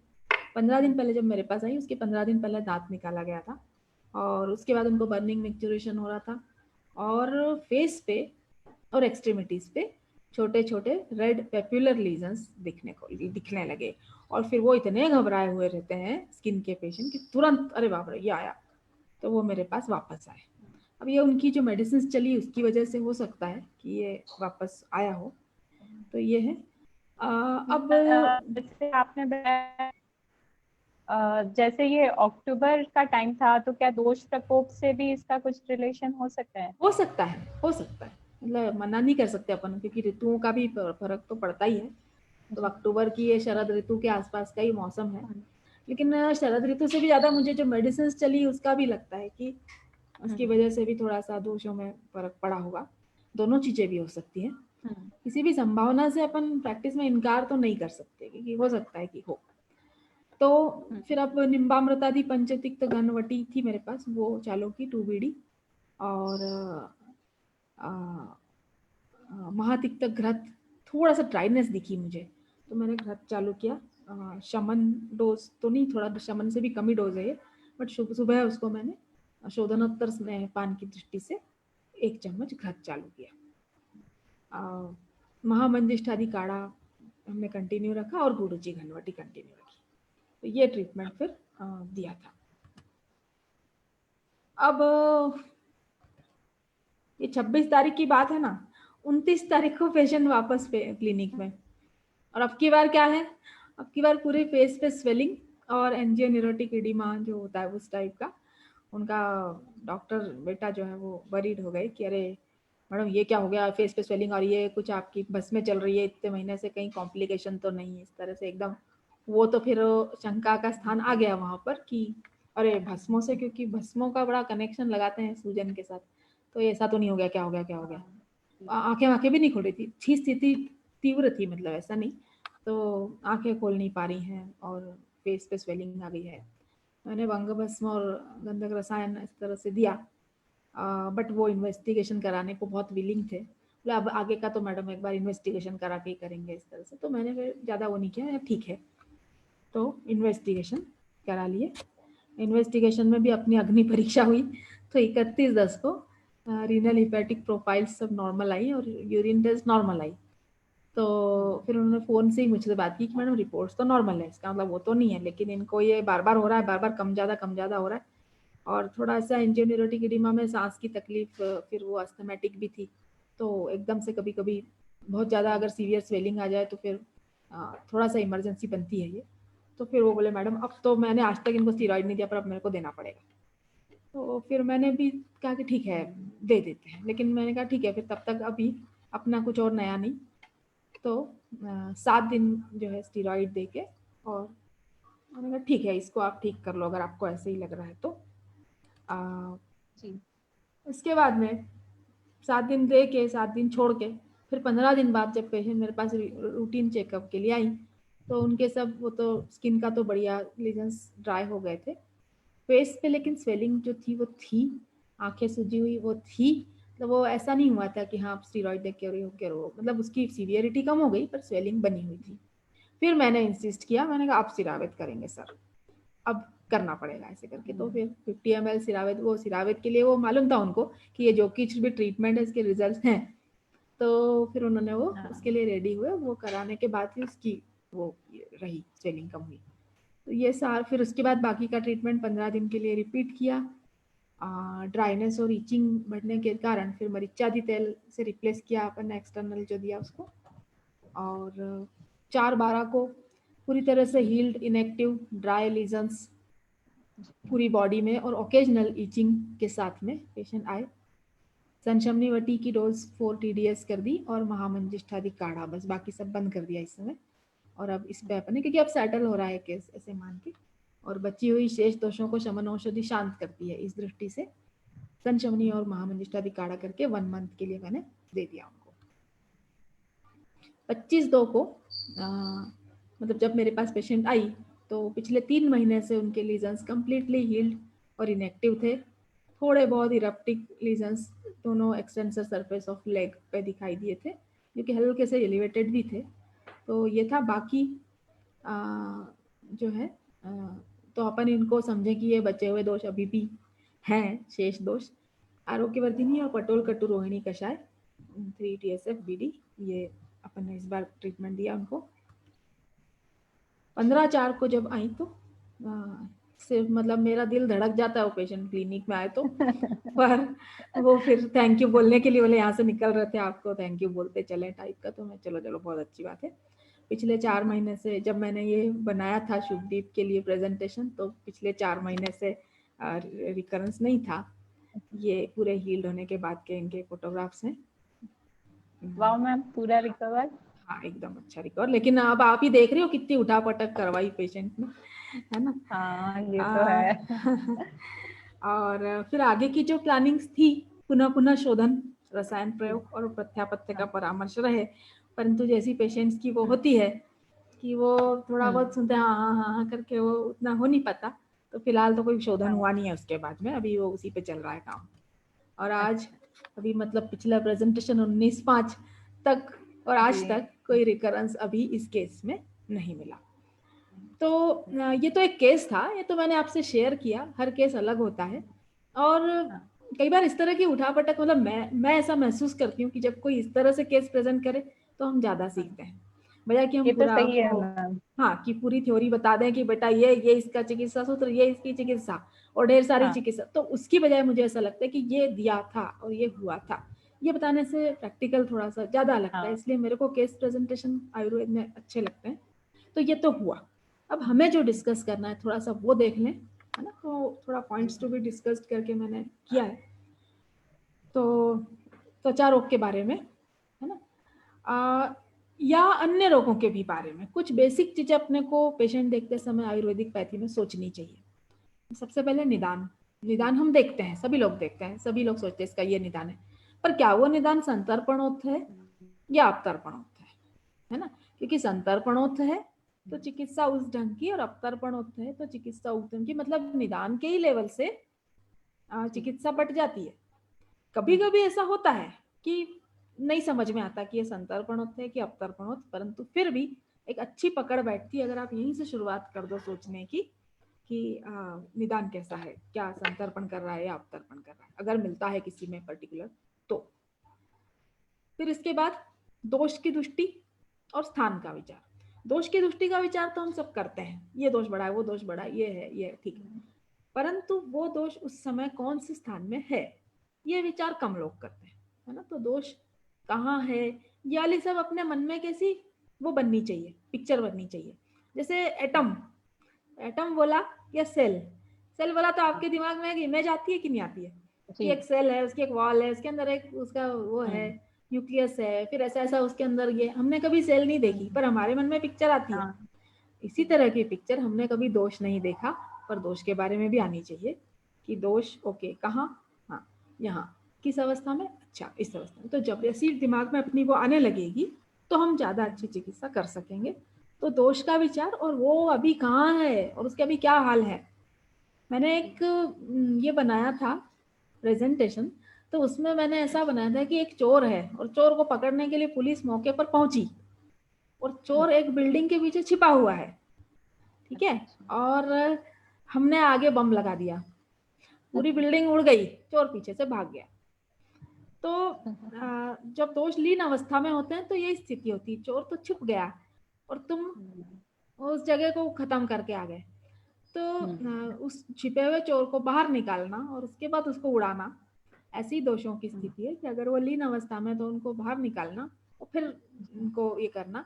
एकदम से शमन देना भी कई बार गलत हो जाता है क्योंकि उससे दोष लीन हो जाता है। और अगर उत्कृष्ट नहीं है तो शोधन देना भी गलत हो जाता है क्योंकि दोष निकला ही नहीं, तुम पूरा शोधन करा है, दोष अपनी जगह चिपका हुआ है। तो ऐसी स्थितियां रहती हैं ये। तो इनके बारे में विचार हो, स्थान का विचार हो कि इस समय आमाशय में है, पक्वाशय में है, त्वचा में है, शाखा में है, रक्त में है, कहाँ पर है, उस दृष्टि से हो। लीन और उत्कृष्ट मैंने अभी आपको बता दिया। फिर ऐसी अवस्था भी देखना चाहिए क्योंकि साम और निराम अवस्था, उसकी अवस्था में हमें हमेशा निराम अवस्था लाके और दोष बाहर निकलते हैं शरीर के। तो इसलिए अवस्था को सबसे पहले निराम अपने को बनाना चाहिए। तो ये हो गया। फिर इसके बाद संभावित संप्राप्ति का विचार। ये भी अपने दिमाग में पिक्चर बननी चाहिए। ये यहाँ था, फिर ये शाखा में चला गया, फिर वहां इसने ये कर दिया, फिर अभी ऐसा ऐसा है, ऐसी एक जब बनने लगेगी ना मन में पिक्चर तो ज्यादा अच्छा होगा। तो दृश्य, अवयव और क्लेद का विचार इसके बारे में हो। इसके बाद साध्या साध्यता, ये भी बहुत इंपॉर्टेंट है। हम दावे नहीं करते कि हम हर चीज ठीक कर सकते हैं। हमारे यहाँ भी साध्या साध्यता लिखी हुई है। हमारे यहाँ असाध्य रोग और उस समय उपेक्षा ये लिखी हुई है। तो सब कुछ ठीक करने और इस तरह के दावे थोड़े से उथले लगते हैं। तो असाध्यता है कि असाध्यता है, असाध्य है तो कितने किस हद तक क्या है, कम से कम अपना शास्त्र जिसको जितना असाध्य बताता है वो आइडिया अपने को हो और उसी हिसाब से हम पेशेंट का सिलेक्शन करें। शोधनार्थता और अनर्हता, पेशेंट को शोधन देना ये तो ट्रेंड है ही, परंतु क्या ये इसके लिए अभी योग्य है, क्या इसके दोष अभी निकलने को तैयार हैं, ये चीजों का विचार भी शोधन देने के पहले होना चाहिए। और शोधनार्थ उपस्थित दोष की अवस्था, और कभी कभी दोष सच्ची में अपने आप ही निकलते रहते हैं, तो वैसी स्थिति में लंबे चौड़े स्नेहन स्वेदन और सब प्लान करने की जरूरत नहीं है, आप तुरंत शोधन दे सकते हैं। तो ये दोनों भी स्थितियां शोधन के योग्य नहीं है, या फिर अरे तो अभी इसको स्नेहन शोधन की भी जरूरत नहीं, तुरंत शोधन के योग्य, दोनों स्थितियों का अपने को ज्ञान होना चाहिए। सिलेक्शन ऑफ शमन औषधि, यहाँ पे त्वचा की बात कर रहे हैं तो शमन औषधि के पीछे भी अपना कुछ सिद्धांत अपने हैं ही, ऐसा नहीं, परंतु सिलेक्शन के समय अपन वो हो जाते हैं, कंफ्यूज हो जाते हैं। तो यहाँ पर मैं ये औषधि इस दृष्टि से, जैसे त्वचा में एक तो आपकी औषधि जो भी आप सिलेक्ट कर रहे हो, क्या वो रसरक्त के ऊपर काम कर रही है, क्या त्वचा तक जाएगी, इसके लिए जो उस रोगाधिकार की औषधियां हैं वो जाती है, तो अपन उस रोगाधिकार से ले, अगर अपने समझ में नहीं आता। स्नेहन और रुक्षण एज पर अवस्था, जैसे इसी पेशेंट में कभी रुक्षण कराया, कभी शमन भी कराया। थोड़ा सा बता दीजिए कि स्नेहन कब कराना है और रुक्षण कब कराना है। हाँ, इनके अपने इंडिकेशंस हैं, स्नेहन के भी और रुक्षण के भी, है ना। तो जो स्नेहनार्थ, जैसे अब संबंधित केस में जब त्वचा में बहुत ड्राइनेस दिख रही है ना, और स्केल निकल रहा है और सूखा सा लग रहा है, और स्नेहन की और भी चीजें होती है, जैसे कंठ सूखना या कोष्ठ में चिकनापन नहीं लगना या आवाज फटना, ये सब स्नेहनार्ह के लक्षण है। तो वैसी स्थिति में स्नेहन कराएं। और जो अभी अपन शुरुआत में जो अपन ने भी ये केस देखा था, जब पानी रिस रहा था, ये सब हो रहा था, वो अवस्था रुक्षण की। तो इसी केस में मैंने दोनों कराया, रुक्षण भी कराया, बाद में एक जगह पे स्नेहपान भी कराया, शोधनोत्तर। तो अवस्थानुसार आपको बदलना है कि अभी ये इसकी अवस्था, अभी ये, थोड़ा सा दिमाग चलाना है, बहुत ज्यादा स्पेशलिटी की भी जरूरत नहीं है, हल्का सा लॉजिक लगा के अपने को, तो भैया ये तो स्नेहनार है या रुक्षणार है, ऐसे करके ट्रीटमेंट करना चाहिए प्लान। रसकल्पों का योग भी अपने आप में एक अच्छा वो है, रसकल्प भी बहुत अच्छी औषधियां, हमारे रामबाण है ये। तो रसौषधियों में अब जैसे इतनी सारी दवाइयां हैं, गंधक, हरताल, अभ्रक, भंग, यशद, गैरिक, ताम्र, लौह, माक्षिक, और ये लिस्ट और भी लंबी हो सकती है। कौन से समय पे कौन सी चीज का उपयोग किया जाए, है ना। तो थोड़ा सा अगर अपन अभ्यास बढ़ाएं तो इनकी फलश्रुतियां भी रहती हैं, और भी चीजें इनके गुण वगैरह के आधार पर भी हम समझ सकते हैं। जैसे गंधक का यूज स्किन में जब आता है, तो दाह के साथ जब त्वचा रोग हो, है ना, दाह, रक्तता, तो दाह हो तब गंधक रसायन, इस टाइप की कुछ चीजें अपन सीधे सीधे लॉजिक लगा के भी अपन अच्छे से सिलेक्ट कर सकते हैं। हड़ताल का प्रयोग भी, रक्त की मतलब बहुत दुष्टि बढ़ी हुई है और किसी चीज से वो नहीं हो रहा है, कंट्रोल में नहीं आ रहा है, वैसे समय हड़ताल का प्रयोग। अभ्रक का प्रयोग रक्त प्रसादन की दृष्टि से, मतलब आप सब कुछ सेटल है, अब थोड़ा सा रक्त का बल बढ़ाएंगे, तो वैसे में अभ्रक का प्रयोग। वंग का प्रयोग कंडू और क्लेद बढ़ी हुई अवस्था में, इसी तरह से यशद का। गैरिक का प्रयोग पित्त बढ़ी हुई अवस्था में, कुछ कुछ दाह बढ़ी हुई अवस्थाओं में, या रक्तस्राव हो रहा हो वैसी अवस्थाओं में। ताम्र का प्रयोग जब कठिन्य वठिन्य बढ़ गया हो स्किन में, तो लेखन की दृष्टि से, पित्त विरेचन की दृष्टि से। लौह का प्रयोग भी धातु का बल बढ़ाने की दृष्टि से, माक्षिक का प्रयोग भी बल बढ़ाने की दृष्टि से। तो ऐसे औषधियां प्लान की जा सकती है। और हमेशा स्किन डिसीज के साथ में कोष्ठ शोधन द्रव्यों का प्रयोग हम लोग करते ही हैं, तो वो करना है। तो सतत अभ्यास की आवश्यकता हर प्रैक्टिशनर को रहती है, हमें भी है, आपको भी है, सबको है। तो इसलिए और ये है कुछ चीज़ें कि और डेवलपमेंट्स क्या हो सकते हैं, क्योंकि अपनी ड्रग्स की पैलेटेबिलिटी ये खुद मेरे ही लिए भी मुश्किल है, मतलब मैं खुद अपनी औषधियाँ मुश्किल से ले पाती हूँ, तो पैलेटेबिलिटी अपने यहाँ का प्रॉब्लम है। इसके लिए हमें कुछ और कार्य आशीष जी करने चाहिए। मिनिमम ड्रग्स का प्रयोग करके और मिनिमल डोजेज में हम कैसे और कम डोज में कैसे हम अच्छे से अच्छे रिजल्ट्स ले सके, इस पे हमें अभी और अभ्यास करने की आवश्यकता है। मतलब उस दिन तक जब तक सिंगल पुड़िया दे के हम आराम न दे सके तब तक। हमारे ड्रग सिलेक्शन कई बार रैंडम होते हैं, ये ले लो ये ले लो, ये भी दे दो की बजाय थोड़ा सा रैशनैलिटी इसमें आए, और हमारे औषध काल और अनुपान ये हम आफ्टर मील्स बीडी वाला जो सिस्टम है की बजाय अपन अपने प्राण काल, अपान काल, उदान काल या जो भी है अपने से दें, वो ज़्यादा अच्छा है। तो वो एक काम हम लोग देते हैं औषधियाँ, परंतु यहाँ चूक करते हैं, उसमें अभ्यास की आवश्यकता है। तो ये है, और स्किन में हमेशा और लास्ट में भी यही बोलूँगी, पथ्य पालन बहुत इंपॉर्टेंट है एक्सट्रीमली, इसलिए सभी लोग निर्लवण पत्ते का उपयोग करें, इसको ऐसा फेमस बना दें कि हाँ आयुर्वेद में स्किन का इलाज मतलब नमक बंद होगा। पहले था ऐसा, है ना, अभी छूट गया है। उष्णोदक का प्रयोग, विहार स्पेसिफिक, जैसे स्किन में निदान आता है शीत उष्ण का सेवन, ये अल्टरनेट करने से। तो मैम विहार का क्या रोल है स्किन डिसीज? अब देखो ना, आजकल एसी चलता है, एसी से बाहर आते हैं तो एकदम कड़ी धूप में कार में बैठते हैं, है ना, तो स्किन का निदान है ये। जैसे बहुत तेज धूप के बाद पानी में कूदना और इस टाइप के निदान स्किन के लिए बोले गए हैं। तो शीत उष्ण का अल्टरनेट सेवन, ये शीत पित्त के भी निदान है इस टाइप के, ऐसे पेशेंट भी मिल जाते हैं।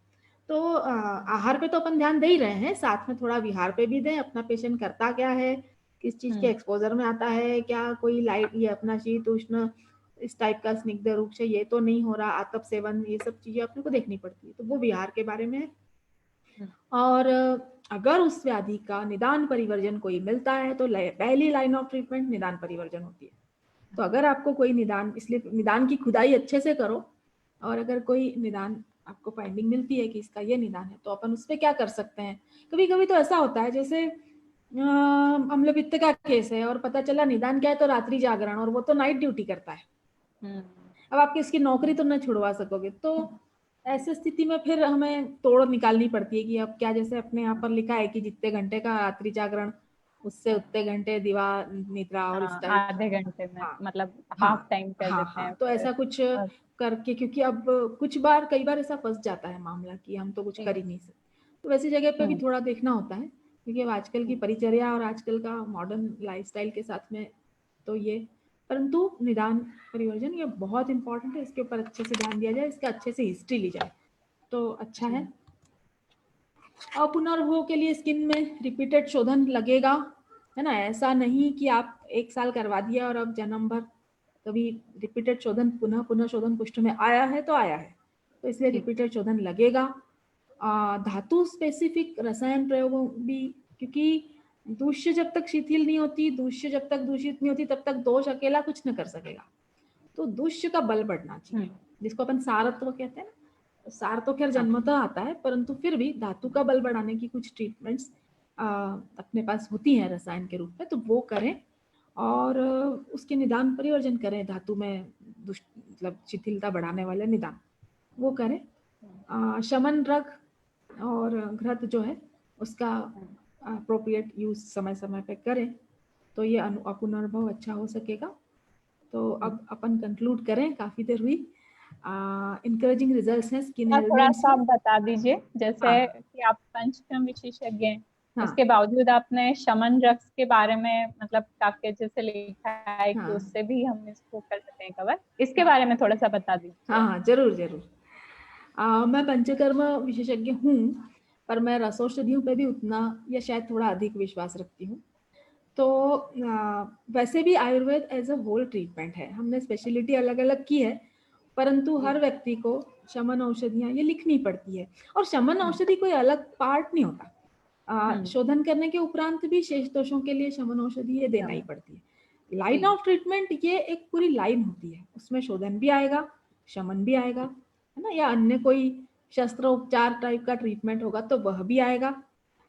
अगर आपकी स्पेशलिटी वैसे विकसित है तो आप चाहें तो शमन के लिए किसी और के पास रेफर करके करवाएं या स्वयं करें, परंतु treatment as a patient as a वो होल होगा उसकी पूरी बॉडी का एक साथ। ये अपनी खासियत है ना। नहीं तो अभी मॉडर्न में जो प्रैक्टिस चलती है कि भैया तुम्हारा लीवर वाला लीवर देखेगा, हम वो नहीं, हम ये देख रहे हैं, ऐसा।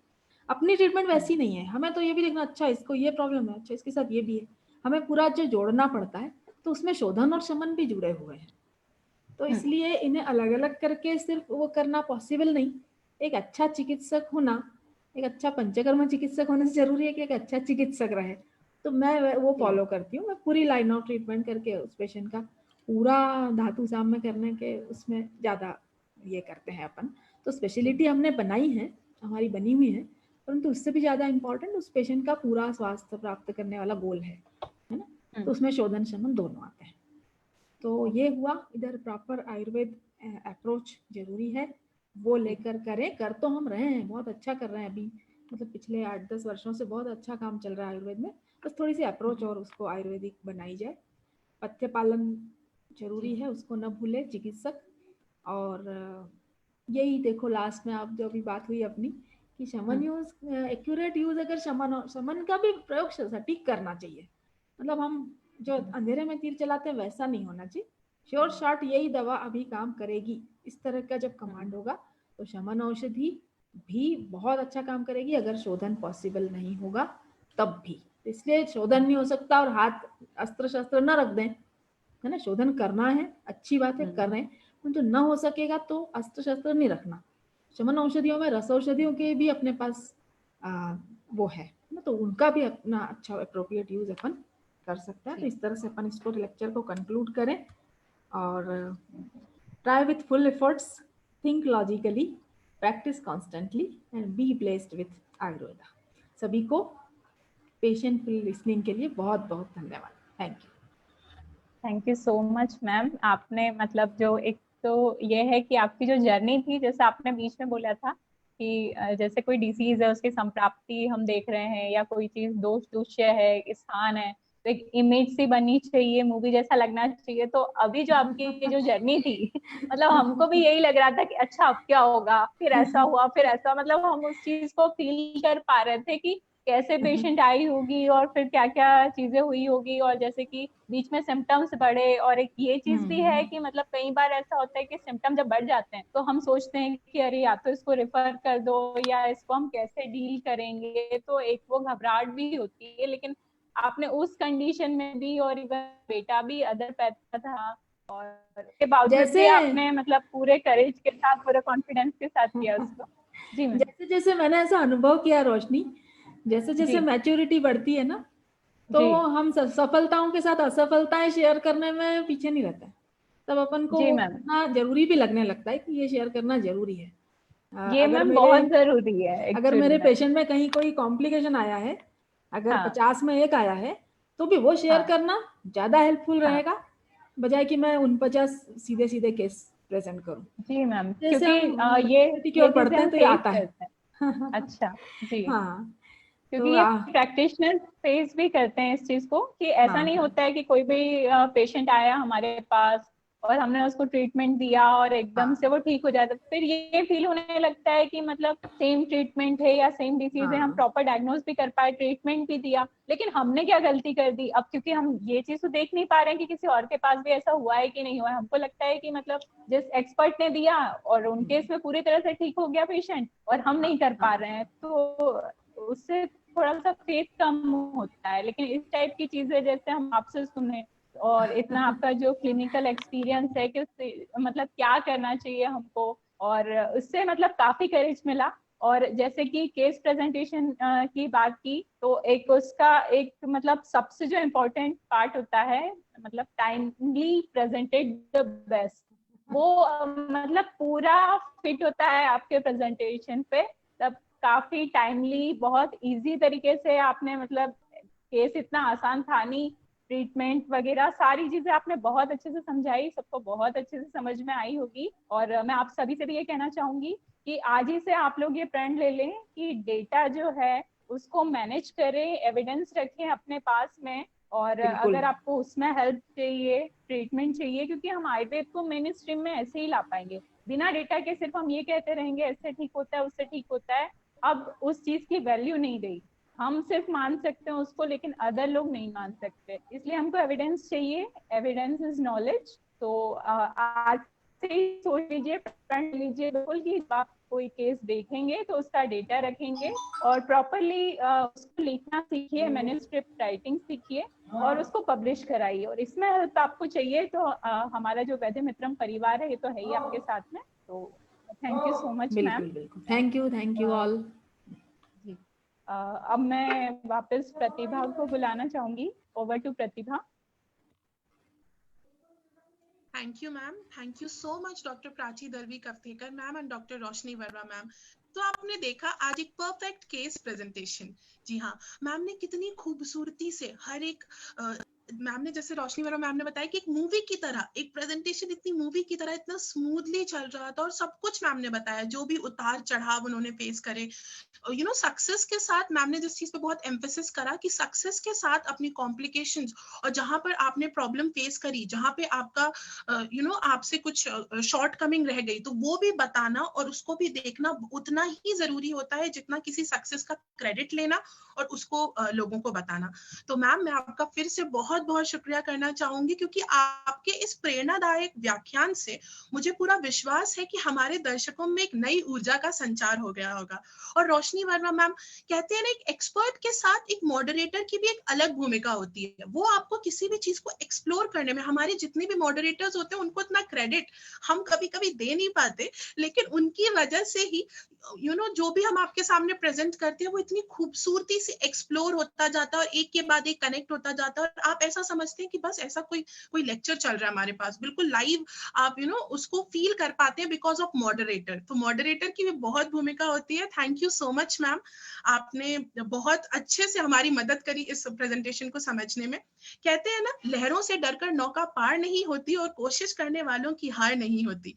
तो अपनी कदमों की काबिलियत पर जो विश्वास रखते हैं और अपने गुरुजनों पर जो श्रद्धा रखते हैं, तो बस उनकी कभी हार नहीं होती है। आप हमेशा अपने गुरुजनों पर श्रद्धा रखें, उनके निर्देशों का पालन करें, अपने संकल्प पे विश्वास रखें, अपनी काबिलियत पर विश्वास रखें, अपनी पद्धति पर विश्वास रखें, तो यकीन मानिए आपके हर संकल्प की सिद्धि जरूर होगी। चलिए अब आगे बढ़ते हैं। आपका 28 मई, सॉरी अगर मैं डेट के साथ कंफ्यूज हो रही हूँ, 28 मई को मुझे जहां तक याद है आपने एक बहुत खूबसूरत व्याख्यान वैद्य मित्रम में देखा था। जी हाँ, शल्य चिकित्सा से संबंधित हमारे साथ दो वैद्य जुड़ रहे थे।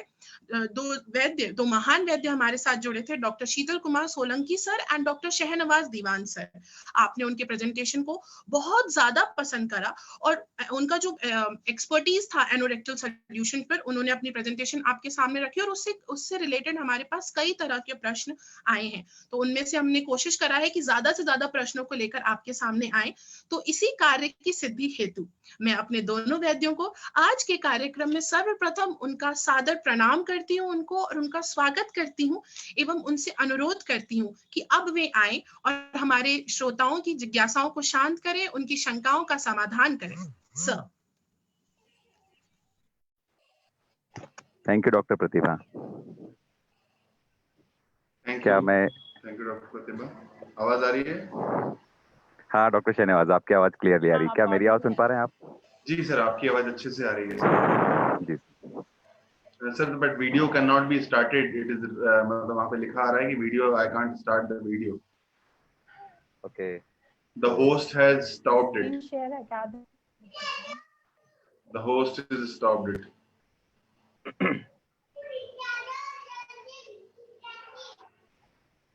ये मैं अब आपको देख पा रहा हूँ। जी सर, अब स्टार्ट हुआ। जैसे कि कुछ टेक्निकल प्रॉब्लम रही, हमारा वीडियो यूट्यूब पे और फेसबुक पे अभी अवेलेबल नहीं है, रिकॉर्ड नहीं हो पाया। उसी के साथ में बहुत सारे क्वेश्चंस भी थे जो मुझे उस समय लग रहे थे, जो हमारे व्यूअर्स थे उन लोगों ने डाले थे कमेंट्स में। हेलो। जी सर, जी सर। हाँ, जी सर, मैं सुन रहा हूँ। पर कुछ जो क्वेश्चन मुझे पर्सनली मिले हैं, जो क्वेश्चन मुझे पर्सनली मिले हैं, हम कोशिश करते हैं उसका एक अच्छे से आसान भाषा में और जो क्लिनिकली उसकी वैल्यू रखता हो ऐसा आंसर देने की कोशिश करेंगे। तो पहला क्वेश्चन जो मुझे मिला था, फिशर में हाइपरट्रोफाइड एनल पेपिला क्या है एवं उसके क्लिनिकल इंपॉर्टेंस को एक बार पुनः समझाएं। इसको मैं बोर्ड पे एक्सप्लेन कर दूं सर? हाँ, आप ठीक है, आप कीजिए बोर्ड पे एक्सप्लेन।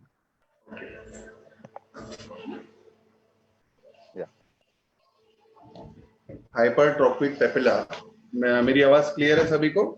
यस यस जी देखिए, लेट अस सपोज ये हमारा एनल कैनाल है, तो सब गोल नहीं बनेगा, ये एनल कैनाल है, ठीक है। आप इसको इस तरीके से समझिए कि जैसे यहाँ पे कोई जख्म हुआ है, आपको फिशर हुआ है, ठीक है, और ये फिशर हील नहीं हो रहा है। जैसे कि आप ये समझिए जैसे कोई हाथ पे आपको एक स्ट्रेट इंसाइज वुंड लगा है और उसकी टिश्यू जो है हीप होके एक साइड कलेक्ट होके अंदर चली गई है। जैसे यहाँ पे एक अल्सर है और अंदर कलेक्शन होके एक हाइपरट्रोफिक पेपिला बन गया है। बाहर को जो निकलता है वो सेंटिनल टैग होता है, अंदर को जो रहता है वो हाइपरट्रोफिक पेपिला होता है। तो हाइपरट्रोफिक पेपिला का या सेंटिनल टैग का, दोनों चीजों का फिशर ट्रीटमेंट में बहुत ही ज्यादा इंपॉर्टेंस है। जब तक आप इसको एक्सरसाइज नहीं करेंगे या जब तक आप इसको लाइगेट करके इसका छेदन नहीं करेंगे, आयुर्वेद में अगर बोला जाए, तो ये अल्सर को हील करने से प्रिवेंट करेगा। ये अल्सर हील नहीं होगा। अगर आप चाहेंगे कि ये फिशर अल्सर हील हो तो इसको डेफिनेटली आपको लाइगेट करना है। व्हाटएवर इट में भी, आप शार्ट सूत्र भी यूज कर सकते हैं, कंपोटेंसी वाला आप यूज कर सकते हैं, प्लेन थ्रेड, और डेफिनेटली इसको लाइगेट कर सकते हैं। बहुत इजी है। एक ऊपर स्पेकुलम लगा सकते हैं इस टाइप, जिससे एनल कैनाल आपको थोड़ा सा क्लियर विजन मिल जाएगा, और यहाँ पे आप इसको ट्रांसफिक्सेट लाइगेट कर सकते हैं। बहुत इजी है। बट अगेन स्फिंक्टर स्पाज्म जो है, स्पाज्म जो आपका जो क्राइटेरिया है वो एक बार चेक करना होगा। Definitely it is having very important role, है ना। जब भी आपको हाइपरट्रोफिक पेपिला हो या सेंटिनल टैग एक्सरसाइज करना ही होगा। मैं कुछ और थोड़ा सा इसमें ऐड करूंगा। मतलब अगर जिसे अगर जो एक्यूट फिशर समझता है उसे उसके लिए मैं ये एक्सप्लेनेशन दे रहा हूँ कि एक्यूट फिशर कैसे क्रॉनिक फिशर में कन्वर्ट होता है। जैसे डॉक्टर साहब ने बताया कि वो टिश्यू दोनों मार्जिन पे जा करके कलेक्ट हो जाते हैं और फिर वो इंटरनली हाइपरट्रोफाइड बनाते हैं और एक्सटर्नली जो है वो स्किन टैग या सेंटिनल पाइल्स बना लेता है। ये जो है वो जो लॉन्गिट्यूडनल अल्सर हमारे एनोडर्म पे कट लगता है, उस कट को इंटरनली और एक्सटर्नली गार्ड करने के लिए बॉडी का एक मैकेनिज्म होता है, डिफेंस मैकेनिज्म होता है, जिसके चलते जो है इनर साइड में जो है टिश्यू का कलेक्शन हो करके वो एक हाइपरट्रोफाइड स्ट्रक्चर डेवलप होता है। सेम वैसे ही बाहर स्किन का ऐसा गार्ड बन जाता है, इसीलिए उसको सेंटिनल पाइल्स बोलते हैं, जो कि वुंड को गार्ड करता है। तो ये गार्डनिंग जो है वो डिफेंस मैकेनिज्म है, लेकिन आगे चल करके वही जो है पैथोलॉजी में कन्वर्ट हो जाती है। वो जो एनल स्फिंक्टर में स्पाज्म भी क्रिएट करती है और वुंड की जो मार्जिन है वो फ्रेश क्या बोलते हैं क्रॉनिक वुंड में कन्वर्ट कर देती है, उसको फाइब्रोस हो जाती है मार्जिन, जिसकी वजह से वो अप्रोक्सीमेट नहीं हो पाती है। तो वैसी स्थिति में हमें जो है जातियादी तेल की मात्रावस्ती या जो भी हम ओरल मेडिकेशन करते हैं उससे टेम्परेरी रिलीफ जरूर मिलेगा, पर अगर हमें मतलब उससे रिलीफ चाहिए, उसको कंप्लीट रिलीफ चाहिए, तो उसको एक्सीजन करना ही पड़ेगा, उसे निकालना ही पड़ेगा। डॉक्टर शहनवाज ने बहुत अच्छे से बताया कि उसमें हम चाहें तो कम पोटेंसी वाला क्षार सूत्र लाइगेट कर सकते हैं। अदरवाइज हम अगर छोटा है और नीचे की तरफ है तो हम उसको जो है डायरेक्ट पूरा एक्सरसाइज भी कर सकते हैं। अग्निकर्म भी कर सकते हैं सर। अग्निकर्म इज जी आल्सो हाँ, वेरी जी हाँ, इफेक्टिव। अग्निकर्म भी कर सकते जो हैं, हम इसमें आज बहुत लोग बेहतर जो करके पॉटरी यूज करते हैं, दैट इज नथिंग बट अग्निकर्म। अग्निकर्म आचार्य सुश्रुत का ही कॉन्सेप्ट है। अग्निकर्म से एक बार में एक्सरसाइज भी कर सकते हैं। एक्सरसाइज करते हैं डेफिनेटली, उससे ब्लीडिंग जो है प्रोसीजर के बाद वाली वो भी तुरंत स्टॉप हो जाती है। तो वो जो चार सूत्र के लाइगेशन वाला जो 5-7 दिन का जो पेन है वो भी उसको उतना झेलना नहीं पड़ता, क्योंकि अल्टीमेटली हम चार सूत्र लाइगेट करके भी जो है एक फ्रेश वुंड ही क्रिएट कर रहे होते हैं। तो हम वो उस समय भी अगर करेंगे तो वो चलेगा। वो चॉइस ऑफ सर्जन पे डिपेंड करता है कि आप क्या करना चाहते हो उसमें। बट फिर अगेन मैं बताऊंगा कि ये प्योरली सर्जिकल कंडीशन होती है, इसको कंजर्वेटिवली मैनेज करने की कोशिश नहीं करनी चाहिए। नेक्स्ट जो क्वेश्चन है, फर्स्ट डिग्री पाइल में मलावरोध रहने पर मृदु विरेचक औषधियों के अलावा अर्श संबंधी क्या अतिरिक्त चिकित्सा करनी चाहिए? जबकि कई बार प्रोक्टोस्कोप परीक्षण में फर्स्ट डिग्री पाइल मास संभवतः दृष्टिगोचर भी नहीं होता है। तो इसका आंसर मैं देना चाहूंगा। देखिए, फर्स्ट डिग्री पाइल मास दृष्टिगोचर नहीं होगा प्रोक्टोस्कोप में, ऐसा नहीं है। वो आपको अगर आपने बहुत सारे नॉर्मल पेशेंट की प्रोक्टोस्कोपी एग्जामिनेशन की है तो डेफिनेटली आप जब पैथोलॉजी देखेंगे, पैथोलॉजी समझने के लिए सबसे पहले जरूरी है कि आपको प्रॉपर एनाटॉमी आनी चाहिए। आप अगर एनाटॉमी अगर आपने चेक करी है तो आपको फर्स्ट डिग्री पाइल मास दिखाई देगा प्रोक्टोस्कोप में। और जैसे कि मैंने लेक्चर में बताया था कि हम जो है कई बार पेशेंट को कॉन्स्टिपेशन समझकर ही लगातार ट्रीट करते रहते हैं। तब अगर हमें डिजायरेबल रिजल्ट अगर ना मिले, फिर ऐसी सूरत में हमें जो है एग्जामिनेशन करने के बाद अगर हमें लग रहा है कि हाँ इसमें फर्स्ट डिग्री पाइल मास है, तो फिर अर्शोहर चिकित्सा जो है, बहुत सारे हमारे पास अर्श कुठार रस है, अभयारिष्ट है, और इस तरह की मतलब बहुत, वो फिर आप प्रिंसिपल समझ लीजिए कि अनुलोमन करना है हमें और दीपन पाचन करना है। तो ये जो चीजें अगर हम फिर वो अपनी चॉइस पे डिपेंड करता है, आप कौन सी अच्छी मेडिसिन दे करके वो सब कुछ कर सकते हैं।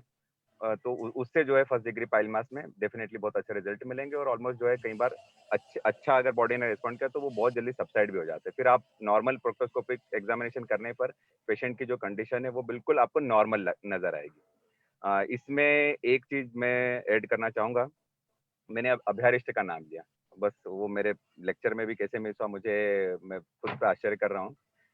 जनरली हमारे क्लिनिक्स पे जो हमारे साथी लोग अगर अर्श के पेशेंट आते हैं तो उनकी बहुत बड़ी चॉइस होती है अभयारिष्ट, या फिर पेशेंट जो है काउंटर पे से जाके परचेस कर लेता है अभयारिष्ट, या मेडिकल वाला खुद ही जो है पेशेंट को एडवाइस करता है कि आप अभयारिष्ट ले लो। लेकिन अभयारिष्ट जो है वो वात कफज टाइप के जो नॉन ब्लीडिंग टाइप का पाइल्स है, उसमें आपको उसके बहुत अच्छे रिजल्ट मिलेंगे। सुश्रुत में बताया है कि जो व्रण की कंडीशन होती है, व्रणी जो है उसको अरिष्ट कॉन्ट्रा इंडिकेटेड होते हैं। ऐसी सूरत में अगर आप ब्लीडिंग पाइल्स वाले पेशेंट को भी अभयारिष्ट अगर एडवाइस कर देंगे तो उसकी ब्लीडिंग जो है वो बढ़ जाएगी, उसकी प्रॉब्लम कम होने के बजाय में उसका मल का जो है शोधन वो जरूर होगा ठीक से, पर उसकी ब्लीडिंग जो है वो बढ़ती चली जाएगी, क्योंकि वो अरिष्ट है, वो पित्त को बढ़ाता है शरीर में। तो ऐसी सूरत में जो है आपको ब्लीडिंग की टेंडेंसी में, या पेशेंट की कंप्लेन रही है कि उसको ब्लीडिंग होती है, तो फिर आप उसको अभयारिष्ट एडवाइस ना करें। मुझे लगता है शायद कोई टेक्निकल प्रॉब्लम, मैं हेलो विजिबल हूँ सर? विजिबल हैं, आपकी आवाज क्लियर आ रही है, क्लियर आ रही है। हाँ, तो अब सर मैं इसमें थोड़ा सा कुछ एक दो पॉइंट ऐड कर दूं। जी बिल्कुल। जैसे जैसे बहुत ही अच्छे से डॉक्टर सोलंकी सर ने फिशर वाली जो बताया उसको साइंटिफिकली बहुत अच्छे से बताया, और जो हेमोराइड में फर्स्ट डिग्री में जो बोला है, जैसे उन्होंने अभयारिष्ट के बारे में बताया है, अभयारिष्ट और अर्श कुठार रस जो है, जैसे इसको बोलते हैं ना ड्रग अब्यूज, मॉडर्न में अगर बोलते हैं कि ड्रग अब्यूज, कोई ड्रग अब्यूज होती है तो वो जाने कि पैरासीटामोल का ड्रग अब्यूज करते हैं, डाइक्लोफेनेक का ड्रग अब्यूज करते हैं सिर्फ सिम्टम ठीक करने के लिए। वैसे ही अगर टट्टी के रास्ते में कोई भी प्रॉब्लम है तो एक सबसे जनरल धारणा ये है कि एक अभयारिष्ट ले लो या अर्श कुठार रस ले लो या अर्श कलवटी, इसमें बहुत सारी कंपनी बहुत सारा एंजॉयमेंट करती है, भाई कोई अर्श कल बना रहा है, कोई कुछ बना रहा है, कोई कुछ बना रहा है। तो इसका मतलब डायरेक्ट इंडिकेशन नहीं है कि आप कोई भी एनल कैनाल जो भी तकलीफें आपको हो, डायरेक्ट अभयारिष्ट ही लेना है और आपको ठीक हो जाएगा। कई मैंने मरीज, जैसे बहुत ही अच्छा पॉइंट शीतल सर ने बताया कि कई मरीजों को फिशर रहता है कि they were in pain and they drink, मतलब वो अभयारिष्ट पीते हैं, उसका डोज बढ़ाते रहते हैं, लेकिन उनको मालूम नहीं है कि ये ठीक होने वाली अच्छा नहीं, वो नहीं है। तो हमको अर्शनाश चिकित्सा करना है, ना कि हमको अनुलोमन चिकित्सा करना है। और अभयारिष्ट जैसे सर ने बताया मोस्टली वो अनुलोमन करता है, अनुलोमन बढ़ाता है, तो ब्लीडिंग वाले अर्श में वो ब्लीडिंग बढ़ाएगा, ब्लीडिंग को नहीं करेगा, है ना। तो जो एग्जैक्ट जो ट्रीटमेंट है वो दो चीजें मैं आपको बताना चाहूंगा। एक अर्श के नाम पे बहुत सारे कल्प बनते हैं, एक वो और एक अभयारिष्ट। ये दो जो ड्रग है ना, वो ड्रग अब्यूज होता है, ये ओटीसी काउंटर जैसा हो गया है, ऑन टेबल जो काउंटर होता है ना मेडिकल स्टोर पे, बस मरीज गया या कोई भी गया, भैया अभयारिष्ट देना यार, मेरे को बहुत तकलीफ हो रही है बवासीर की। एक वर्ड तो है ही है सभी के पास, बवासीर, कुछ भी हुआ तो बवासीर होता है। बहुत अच्छा लगा मुझे ये आंसर सर का। अगला जो क्वेश्चन है उसमें डॉक्टर शहनवाज आपकी एक्सपर्टीज की जरूरत पड़ेगी। भगंदर का परमानेंट ट्रीटमेंट क्षार सूत्र के मतलब जो क्वेश्चन है वो इस तरह से है कि क्षार सूत्र के बाद भी भगंदर में रिकरेंस देखे जाते हैं, ऐसे में क्या क्षार सूत्र भगंदर का परमानेंट ट्रीटमेंट है? बहुत अच्छा क्वेश्चन है, बहुत ही इंटरेस्टिंग क्वेश्चन है सर। इसमें एक्चुअली क्या होता है सर, एक जनरल धारणा बन चुकी है, जैसे कि मैंने आपको पिछले क्वेश्चन में बताया कि दो जैसे ड्रग यूज होते हैं, वैसे ही फिस्टुला में जो है क्षारसूत्र थेरेपी को या फिस्टुला ट्रीटमेंट को सिर्फ एक ही चीज तक सीमित कर लिया गया है कि जो एक्सटर्नल ओपनिंग दिखती है वहां से अपने को प्रोब डालना है और जहां से निकलना है वहां से निकाल देना है। नहीं निकलेगा तब आप किसी को कॉल करोगे, नहीं तो निकालना तो आपको है ही। तो जो क्षारसूत्र थेरेपी है या जो क्षारसूत्र टेक्निक है, वो उसका जो मूल है, वो बेस ये नहीं है कि आप अंदर से डालो और बाहर, मतलब बाहर की ओपनिंग से डालो और अंदर से निकाल दो। साथ में कोई कैविटी है, एसोसिएटेड कैविटी है, बहुत सारा 3 डायमेंशनल, में बार बार आपको प्रेजेंटेशन में बताया, you need to understand 3 dimensional anatomy. आप जब तक एनाटॉमी नहीं समझेंगे एनल कैनाल के आसपास की इंटरस्फिंक्टर स्पेसेस को नहीं समझेंगे, है ना, जो हमारा शरीर रचना जो सब्जेक्ट है उसको अगर आप सही से नहीं समझेंगे कि पोस्टनल स्पेस क्या है, इंटरस्फिंक्टर स्पेस में वो कहाँ तक जा रहा है और वो उसके एक्सटेंशन क्या क्या है, ये सब चीजें समझना बहुत जरूरी है। और उसमें होता क्या है, जो क्षारसूत्र थेरेपी के पास भी रिकरेंट हो जाता है, उसमें एक वर्ड में मैं बताना चाहूंगा, अगर इंग्लिश में बोलूं या मॉडर्न में बोलूं, तो रिमेनेंट ऑफ सेप्सिस। सेप्सिस जो है वो थोड़ा सा रिमेनेंट बच जाता है, एक ये मेजर कारण है। दूसरा कारण है दोष जो है वो बच जाते हैं। जो दोष हम क्षारसूत्र जो डालते हैं, जो दोष निकालने के लिए, दोष मतलब पुया, पस, जो गंदगी है, जो स्लफ है, स्लफ टिश्यू को निकालने के लिए डालते हैं, वो बच जाता है। जैसे कि आप एक सपोज करिए, मैं छोटा सा एग्जांपल दूंगा, जैसे कि आप ये समझिए बोर्ड पे, ये आपका एनल कैनाल हो गया। लेट अस सपोज फिस्टुला यहां से स्टार्ट हुआ, ठीक है, फिस्टुला एकदम स्ट्रेट है। चलो आप बहुत लकी हैं, मैं सबसे सिंपल केस बता रहा हूँ, एक बहुत ही सिंपल केस। आपने यहाँ पे एक्सटर्नल ओपनिंग देखी, जैसे ये फिस्टुला है, ये आपका एक्सटर्नल स्फिंक्टर हो गया और ये इंटरनल स्फिंक्टर यहीं पे, ठीक है। इसको समझने की कोशिश करिएगा थोड़ा सा। तो दोनों स्फिंक्टर के बीच में हमेशा जो है क्रिप्ट होता है, जो मैं आपको सोर्स बोलता हूं, जो आपको मैं बार बार बताता हूं, जो फैक्ट्री है, जो रूट कॉज है, वो ये है, क्रिप्ट। अभी क्या हुआ, इस फिस्टुला को हम कैसे समझें? सिंपल फिस्टुला क्या होता है, आप इसको देखेंगे तो दिस फिस्टुला इज स्ट्रेट, ये फिस्टुला का डायरेक्शन ऐसा समझेंगे, क्योंकि अपन जब प्रोबिंग करते हैं तो प्रोबिंग एक्सटर्नल ओपनिंग से करते हैं। आपने जैसे यहाँ पे एक रेमनेंट सेप्सिस रह गया, यहाँ पे ये फिस्टुला अंदर इंटरस्फिंक्टर स्पेस में इतना कलेक्शन बनाया होगा, जैसे जो ब्लैक ब्लैक पोर्शन मैंने किया है ये बनाया हुआ है। आपने क्षारसूत्र थेरेपी की, यहाँ से ऐसा थ्रेड डाल दिया, चलिए कुछ दिन तक वो कट करता रहा, आ गया यहाँ तक कि ये फिस्टुला खत्म हो गया। यहाँ से कुछ पार्शियल ड्रेन इसमें हो गया, ये कट करके खत्म हो गया फिस्टुला, कुछ पार्शियल ड्रेन इसमें हो गया, तो वो अभी के लिए तो सुप्त हो गया। लेकिन बाद में फिर ये जो सेप्सिस है, रिमेनेंट सेप्सिस, जिसको आपने प्रॉपर ड्रेनेज नहीं किया, जो करना चाहिए था वो नहीं किया, तो बाद में वो फिर से अपुनर्भवात हो जाता है, फिस्टुला जो है दोबारा बन जाता है। ऐसे कई सारे एग्जांपल्स हैं। उसके लिए आपको प्रॉपर एनाटॉमी को जानना बहुत जरूरी है कि फिस्टुला कहाँ स्प्रेड होता है ना, कहाँ से कैसे कैसे एब्सेसेस होते हैं, बहुत सारे टाइप के एब्सेस होते हैं, सुप्रालेविटर एब्सेस होता है, इस्क्यूरेक्टल एब्सेस होता है, उसके क्या क्या रिलेशंस हैं, ये सब जानना बहुत जरूरी है। तो कई बार रिमेनेंट ऑफ सेप्सिस जो होता है उसके कारण फिस्टुला डेफिनेटली होता है। इसलिए most of the times private practice में या जहां भी हम फिस्टुला को सिंपल समझते हैं on the basis of external opening, के एक्सटर्नल ओपनिंग एनल कैनाल के बहुत नियर है और हम ट्रीटमेंट कर सकते हैं, भाई प्रोब तो निकल रहा है हमारा। प्रोब निकलना जो है वो क्राइटेरिया नहीं है फिस्टुला ट्रीटमेंट का, आपको उसका स्प्रेड, उसके एक्सटेंशन समझने होंगे। इसलिए प्राइवेट प्रैक्टिस में फिस्टुला में जो भी मैक्सिमम जो शल्य प्रैक्टिशनर्स हैं वो एक एमआरआई फिस्टुलोग्राम जरूर करा लेते हैं, उसके बाद देन यू कैन, आप निश्चिंत होकर आराम से इलाज करें। Over to Solanki sir. जी जी, बहुत बढ़िया एक्सप्लेनेशन है आपका। मैं दो लाइन में अगर डॉक्टर श्रीनिवास के पूरे आंसर को अगर कंक्लूड करूं, तो प्रोसीजर करने वाला गलती कर सकता है, फिस्टुला में क्षारसूत्र से गलती नहीं होगी।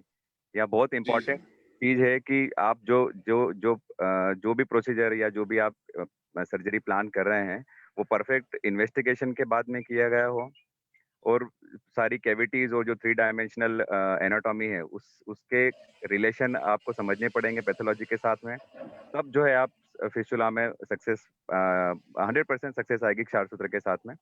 और अगर आप वहाँ कहीं मिस्टेक करेंगे तो वही इंटरनल ओपनिंग और एक्सटर्नल ओपनिंग के बीच में धागा डाल देने बस भर से जो है फिस्टुला ठीक नहीं हो जाता है। तो मेरे आने वाले साथियों से मतलब ये सजेशन है कि जब भी आप फिस्टुला जैसी कॉम्प्लिकेटेड डिजीज अगर आप प्लान कर रहे हैं तो ऐसे समय में आप बहुत ज़रूरी है प्रॉपर इन्वेस्टिगेशन और प्रॉपर ड्रेनेज और सारी जो पैथोलॉजी है एनाटॉमी के रिलेशन के साथ में वो जरूर समझें, उसके बाद ही आप प्रोसीड करें।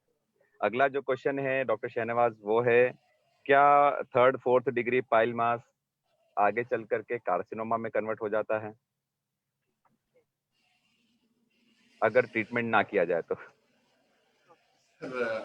ये जो कार्सिनोमा है इसको अगर हम समझें तो इसको हम बोलेंगे कि टिश्यू का जो स्ट्रक्चर है, जो टिश्यू की जो एनाटॉमी है वो चेंज हो जाना या वो हाइपरप्लेसिक हो जाना। कैंसर मींस जो टिश्यू का नेचर चेंज हो जाता है, टिश्यू तो एज इट इज रहता है, लेकिन ये अभी तक ऐसा कोई भी मैंने पेपर नहीं देखा, रिसर्च पेपर या ऐसा कि 3rd या 4th डिग्री वाला हेमोराइड कैंसरस हो सकता है, ऐसा बिल्कुल नहीं हो सकता। हाँ, गैंग्रीनस जरूर हो सकता है, थ्रोम्बोस्पाइलमास जरूर हो सकता है ड्यू टू स्ट्रैंगुलेशन, ब्लीडिंग का कॉम्प्लिकेशन जरूर हो सकता है, बट अभी तक मैंने ऐसा सब पढ़ा नहीं। मेरे मतलब नॉलेज अनुसार मुझे तो मालूम नहीं, हो सकता है कि कोई पेपर में आया हो ऐसा, लेकिन जनरली जो टिश्यू का सेल का जो नेचर है वो चेंज नहीं होता है, हाइपरप्लेसिया नहीं होता है 3rd degree 4th degree haemorrhoid में। फिस्टुला में कम केसेस में जरूर देखा गया है, कंटिन्यूअस डिस्चार्ज की वजह से, पुरलेंट डिस्चार्ज की वजह से या कंटिन्यूअस सॉइलिंग की वजह से, जो गीला कपड़ा रहने की वजह से वहां पे कुछ चांसेस रहते हैं, लेकिन यहाँ पे नहीं होता सर मेरे हिसाब से। बाकी आप उसमें कुछ ऐड करना चाहें तो बताइए। मेरा थोड़ा सा बस छोटा सा एडिशन है कि हम जब 4th डिग्री पाइल मास या 3rd डिग्री पाइल मास को हम कई बार ब्लीडिंग के उस पे अगर हम उसको डायग्नोसिस बना रहे हैं या पेशेंट बता रहा है कि हाँ मुझे ब्लीडिंग होता है साहब और ऐसा ऐसा मस्सा लगता है या ऐसी सूजन लगती है, और हमने उसको अगर बिना एग्जामिनेशन के 3rd degree 4th degree pile मास मान लिया, तो हो सकता है कि कई बार पेशेंट आपको प्रॉपर हिस्ट्री नहीं दे पा रहा है और वो रेक्टल कार्सिनोमा भी हो, उसकी ब्लीडिंग भी हो रही हो, और हम जो है उसको 3rd degree 4th degree pile मास समझ करके ट्रीट करते रहेंगे बिना एग्जामिनेशन के, तो फिर जरूर जो है कॉम्प्लिकेशन में हम पढ़ सकते हैं। इसलिए ये इम्पोर्टेंस है एग्जामिनेशन का कि आप सिर्फ हिस्ट्री से जो है किसी भी डिजीज को अगर आप ट्रीट करते हैं तो वो कहीं ना कहीं जो है आपको थोड़ा सा खतरे में ही रखता है, पेशेंट को भी खतरे में रखता है। तो एग्जामिनेशन हमें कर लेना चाहिए।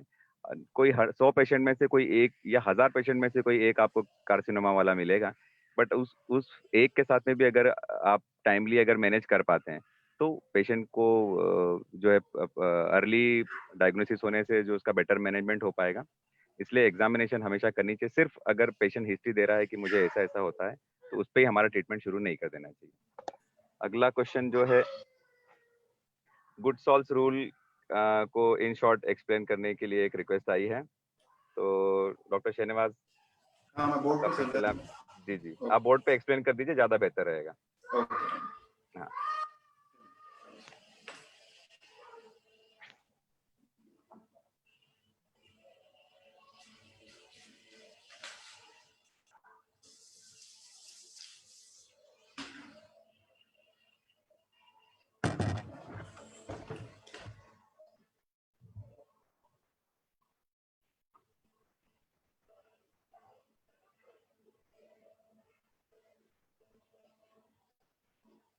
मेरी आवाज सुनाई आ रही है? हाँ आपकी आवाज एकदम क्लियर सुनाई दे रही। जैसे कि ये एनल कैनाल है, एनल कैनाल को एक इमेजिनरी हम लाइन से ऐसे जो है इमेजिनरी लाइन जो है एक बना लेंगे सेंटर से, तो इसके सरकमफ्रेंस में इसके 3.75 सेंटीमीटर से अगर कोई भी ओपनिंग बाहर आती है एंटीरियरली, इस लाइन के बाहर है ना, इस लाइन के बाहर, ये 3.75 सेंटीमीटर का ये आपका हो गया space, this is anal canal की बॉर्डर, ये एनल कैनाल का बॉर्डर हो गया है ना। ये स्पेस से बाहर कोई एक्सटर्नल ओपनिंग एंटीरियरली आती है तो that means it will drain into posterior, ये फिस्टुला हमेशा ऐसा जाएगा। अब ये हाफ इमेजिनरी लाइन के नीचे कोई एक्सटर्नल ओपनिंग आएगी है ना, तो वो जो है वो डायरेक्टली आ जाएगी, है ना, इसके ऊपर वाली कर्व होके यहीं आएगी, वो एंटीरियर नहीं जाएगी, है ना। और ये 3-7 सेंटीमीटर के अंदर अगर कोई एक्सटर्नल ओपनिंग है तो स्ट्रेटली वो यहाँ कनेक्ट हो जाएगी, ऐसा देखा जाता है। But this rule is almost, जैसे कि अभी नीचे कोई एक्सटर्नल ओपनिंग 3.75 ये होती है, तो ये कभी ऊपर नहीं जाएगी, है ना, और ये यहाँ से स्ट्रेट ही जनरली ड्रेन करता है। बट ये रूल बहुत ही पुराना हो चुका है, और ये रूल को जो है, इसमें एक बेसिक प्रॉब्लम ये है कि कॉम्प्लेक्स फिस्टुला में अप्लाई नहीं होता है, इसलिए मैक्सिमम लोग अब इसको एक्सप्लेन नहीं करते हैं अपने प्रेजेंटेशन में। बट इनिशियल प्रैक्टिशनर्स के लिए अच्छा, समझने के लिए अच्छी चीज है। चलिए, अगला क्वेश्चन जो है वो क्षार सूत्र निर्माण से संबंधित है और उसकी अवेलेबिलिटी से रिलेटेड है। तो जहाँ तक मैं समझता हूँ कि जो क्षार सूत्र प्रैक्टिशनर होते हैं जनरली वो खुद ही अपने क्षार सूत्र बनाते हैं। बहुत सारी कंपनीज के क्षार सूत्र मार्केट में अवेलेबल है। बट जैसे कि मैं जामनगर स्कूल ऑफ थॉट से पढ़ा हूँ, तो वहाँ पर जो है हमें क्षार सूत्र खुद ही बनाने होते थे, और वो प्रैक्टिस अभी भी मेरी कंटिन्यू है। मैं क्षार सूत्र खुद ही बनाता हूँ। आप अलग अलग पोटेंसी के, अलग अलग पावर के क्षार सूत्र आप बना सकते हैं। जैसे कि डॉक्टर शहनवाज ने फिशर के ट्रीटमेंट में हाइपरट्रोफाइड पेपिला के उसमें कहा था कि लो पोटेंसी का। तो आप जब बनाते हैं तब आपको पता होता है कि ये कितनी पोटेंसी का मुझे क्षार सूत्र रेगुलर प्रैक्टिस में लगेगा, फिशुला में मुझे किस तरह के क्षार सूत्र चाहिए। तो वो जो है क्षार सूत्र हम सर्जन जो है अक्सर खुद ही बनाते हैं। किताबों में जो है आप लोगों ने सभी ने क्षार सूत्र निर्माण की विधि पढ़ी ही होगी कि स्नूही और हरिद्रा के साथ में अपामार क्षार को मिला करके जो है उसकी कोटिंग्स की जाती है। मैं अर्पण आयुर्वेद और वाव ग्रुप से और मैडम से सबसे रिक्वेस्ट करूंगा कि कभी कोई एक ऐसा टाइम हो तो हम उसका एक छोटा सा 15 मिनट का जो एक प्रेजेंटेशन सिर्फ क्षार सूत्र निर्माण को लेकर के मेरे पास में अच्छे से बना हुआ है, तो कभी मौका लगेगा तो फिर मैं उसको प्रेजेंट करूंगा। उसमें कलेक्शन से लेकर के और कलेक्शन जो स्नूही सिर कलेक्शन से लेकर के और क्षार सूत्र के कंप्लीट निर्माण तक की जो प्रोसेस है वो सारी मैंने पिक्चराइज करके रखी है, छोटे छोटे वीडियोस बनाए हैं। जब भी हम ऐसा कभी मौका बनेगा तो उसको वहां पर भी एक्सटेंड कर देंगे। अगला जो क्वेश्चन है वो आहार रस से संबंधित है। उसमें 2 मिनट में बताता हूँ आपको।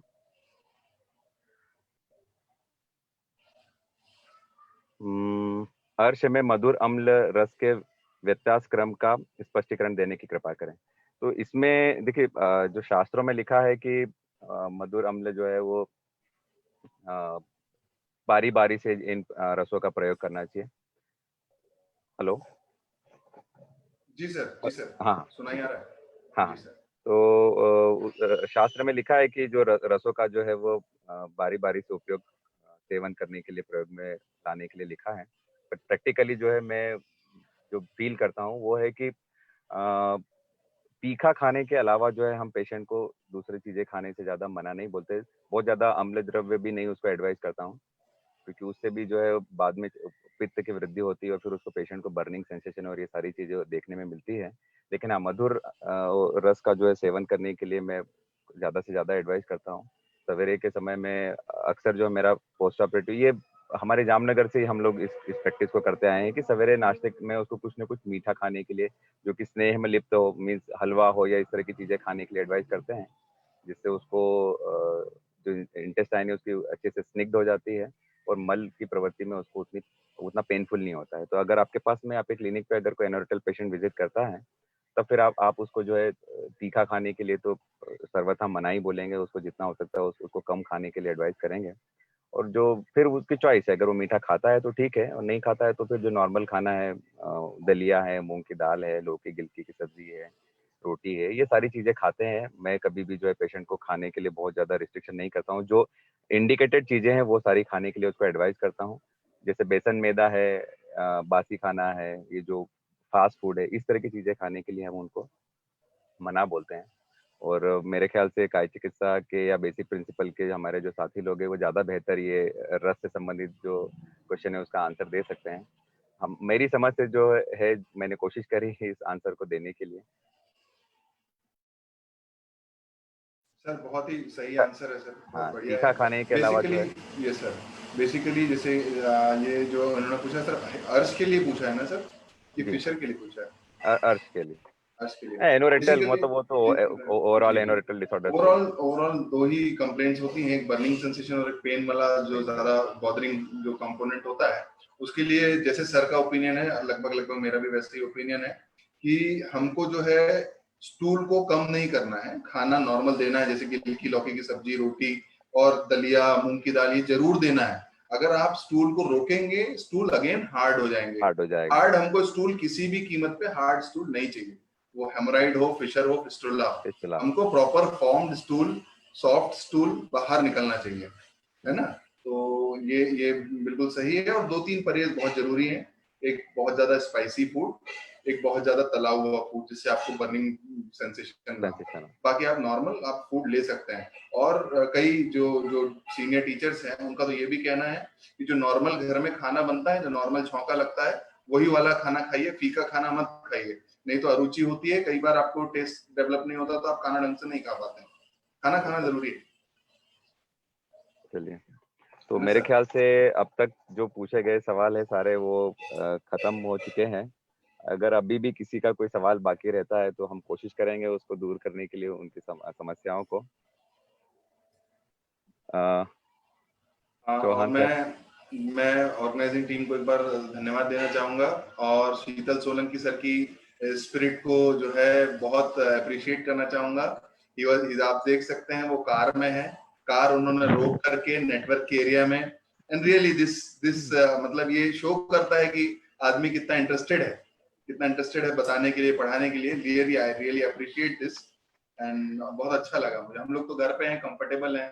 नहीं थैंक यू। नहीं डॉक्टर शहनवाज, मैं भी बहुत कंफर्टेबल हूँ और मैं और ज्यादा कंफर्टेबल होने के लिए घर जा रहा हूँ। मुझे एडीएम सर ने 2 दिन की छुट्टी दी है। जी सर। तो मैं जा करके आता हूँ। चलिए, तो टीम से कोई है नहीं सर शायद यहाँ पे? हाँ, मुझे भी तो लग रहा है। तो ऑर्गेनाइजिंग टीम को भी मेरी तरफ से, डॉक्टर शहनवाज की तरफ से बहुत बहुत धन्यवाद। हम चाहेंगे कि जब भी हमारे लायक अगर कोई काम हो तब हमें याद किया जाए तो हम अपनी आप लोगों की उम्मीदों पे खरा उतरने की कोशिश करेंगे। Thank you sir. Organising team पूरी यहाँ है। आप दोनों का बहुत अच्छा इंटरैक्टिव सेशन चल रहा है और आगे भी हम कोशिश करेंगे कि इसको सेपरेटली हम आगे लेकर आए, जो चीजें रह गई हैं, क्योंकि समय बहुत कम है और आप लोगों का की नॉलेज और आपका जो अनुभव है वो बहुत विस्तृत है, ऐसा सभी को समझ में आ रहा है। तो डेफिनेटली हम कुछ प्लान करेंगे। Thank you very much. Thank you madam. Thank you madam. Thank you all. Thank you madam, जा सकते हैं। A huge thanks to Dr. Sheetal Kumar sir and Shahid sir for clarifying all the doubts, all the questions so patient and really with a smile on his. Thank you sir। बहुत धन्यवाद। वेद के प्रति आपके समर्पण को वैद्य मित्रम परिवार सलाम करता है। कल वैद्य मित्रम जूनियर 3rd सेशन हम आपके सामने लेकर आ रहे हैं, जिसका टॉपिक है importance and concept of ethics, scientific based research and scientific writing. These 3 are the most important topics I think। आप कल 7 बजे हमसे जुड़ना मत भूलिएगा। कल डॉक्टर वैभव हमारे कल के एक्सपर्ट आपसे जुड़ेंगे और आपसे अपने अनुभव साझा करेंगे। जाने से पहले मैं फिर से आपसे कहना चाहती हूँ कि यहाँ पर जो भी एक्सपर्ट्स आते हैं, जो भी डॉक्टर्स आते हैं, स्पेशलिस्ट आते हैं और वो आपसे जो भी बातें कहते हैं वो विचार के निजी अनुभव पर आधारित होते हैं। उनके पर्सनल एक्सपीरियंस, उनकी प्रैक्टिस तोड़ होता है जो वे आपके सामने रखते हैं। हमारा वैद्य मित्रम परिवार प्रोजेक्ट सिर्फ एक जरिया मात्र है हमारे एक्सपर्ट्स को आप तक लेकर आने का। पूरा विश्वास है कि हमारे आज के सत्र का आपने भरपूर आनंद उठाया होगा। मैं वैद्य मित्रम परिवार, हमारा पूरा परिवार हमारे सभी दर्शकों के उज्जवल भविष्य की कामना करता है। इसी कामना के साथ मैं डॉक्टर प्रतिभा पांडे आज के लिए विदा लेती हूँ। भगवान धन्वंतरी की कृपा हमेशा आप पर बनी रहे, यही मेरी आशा और यही मेरी प्रार्थना है। धन्यवाद।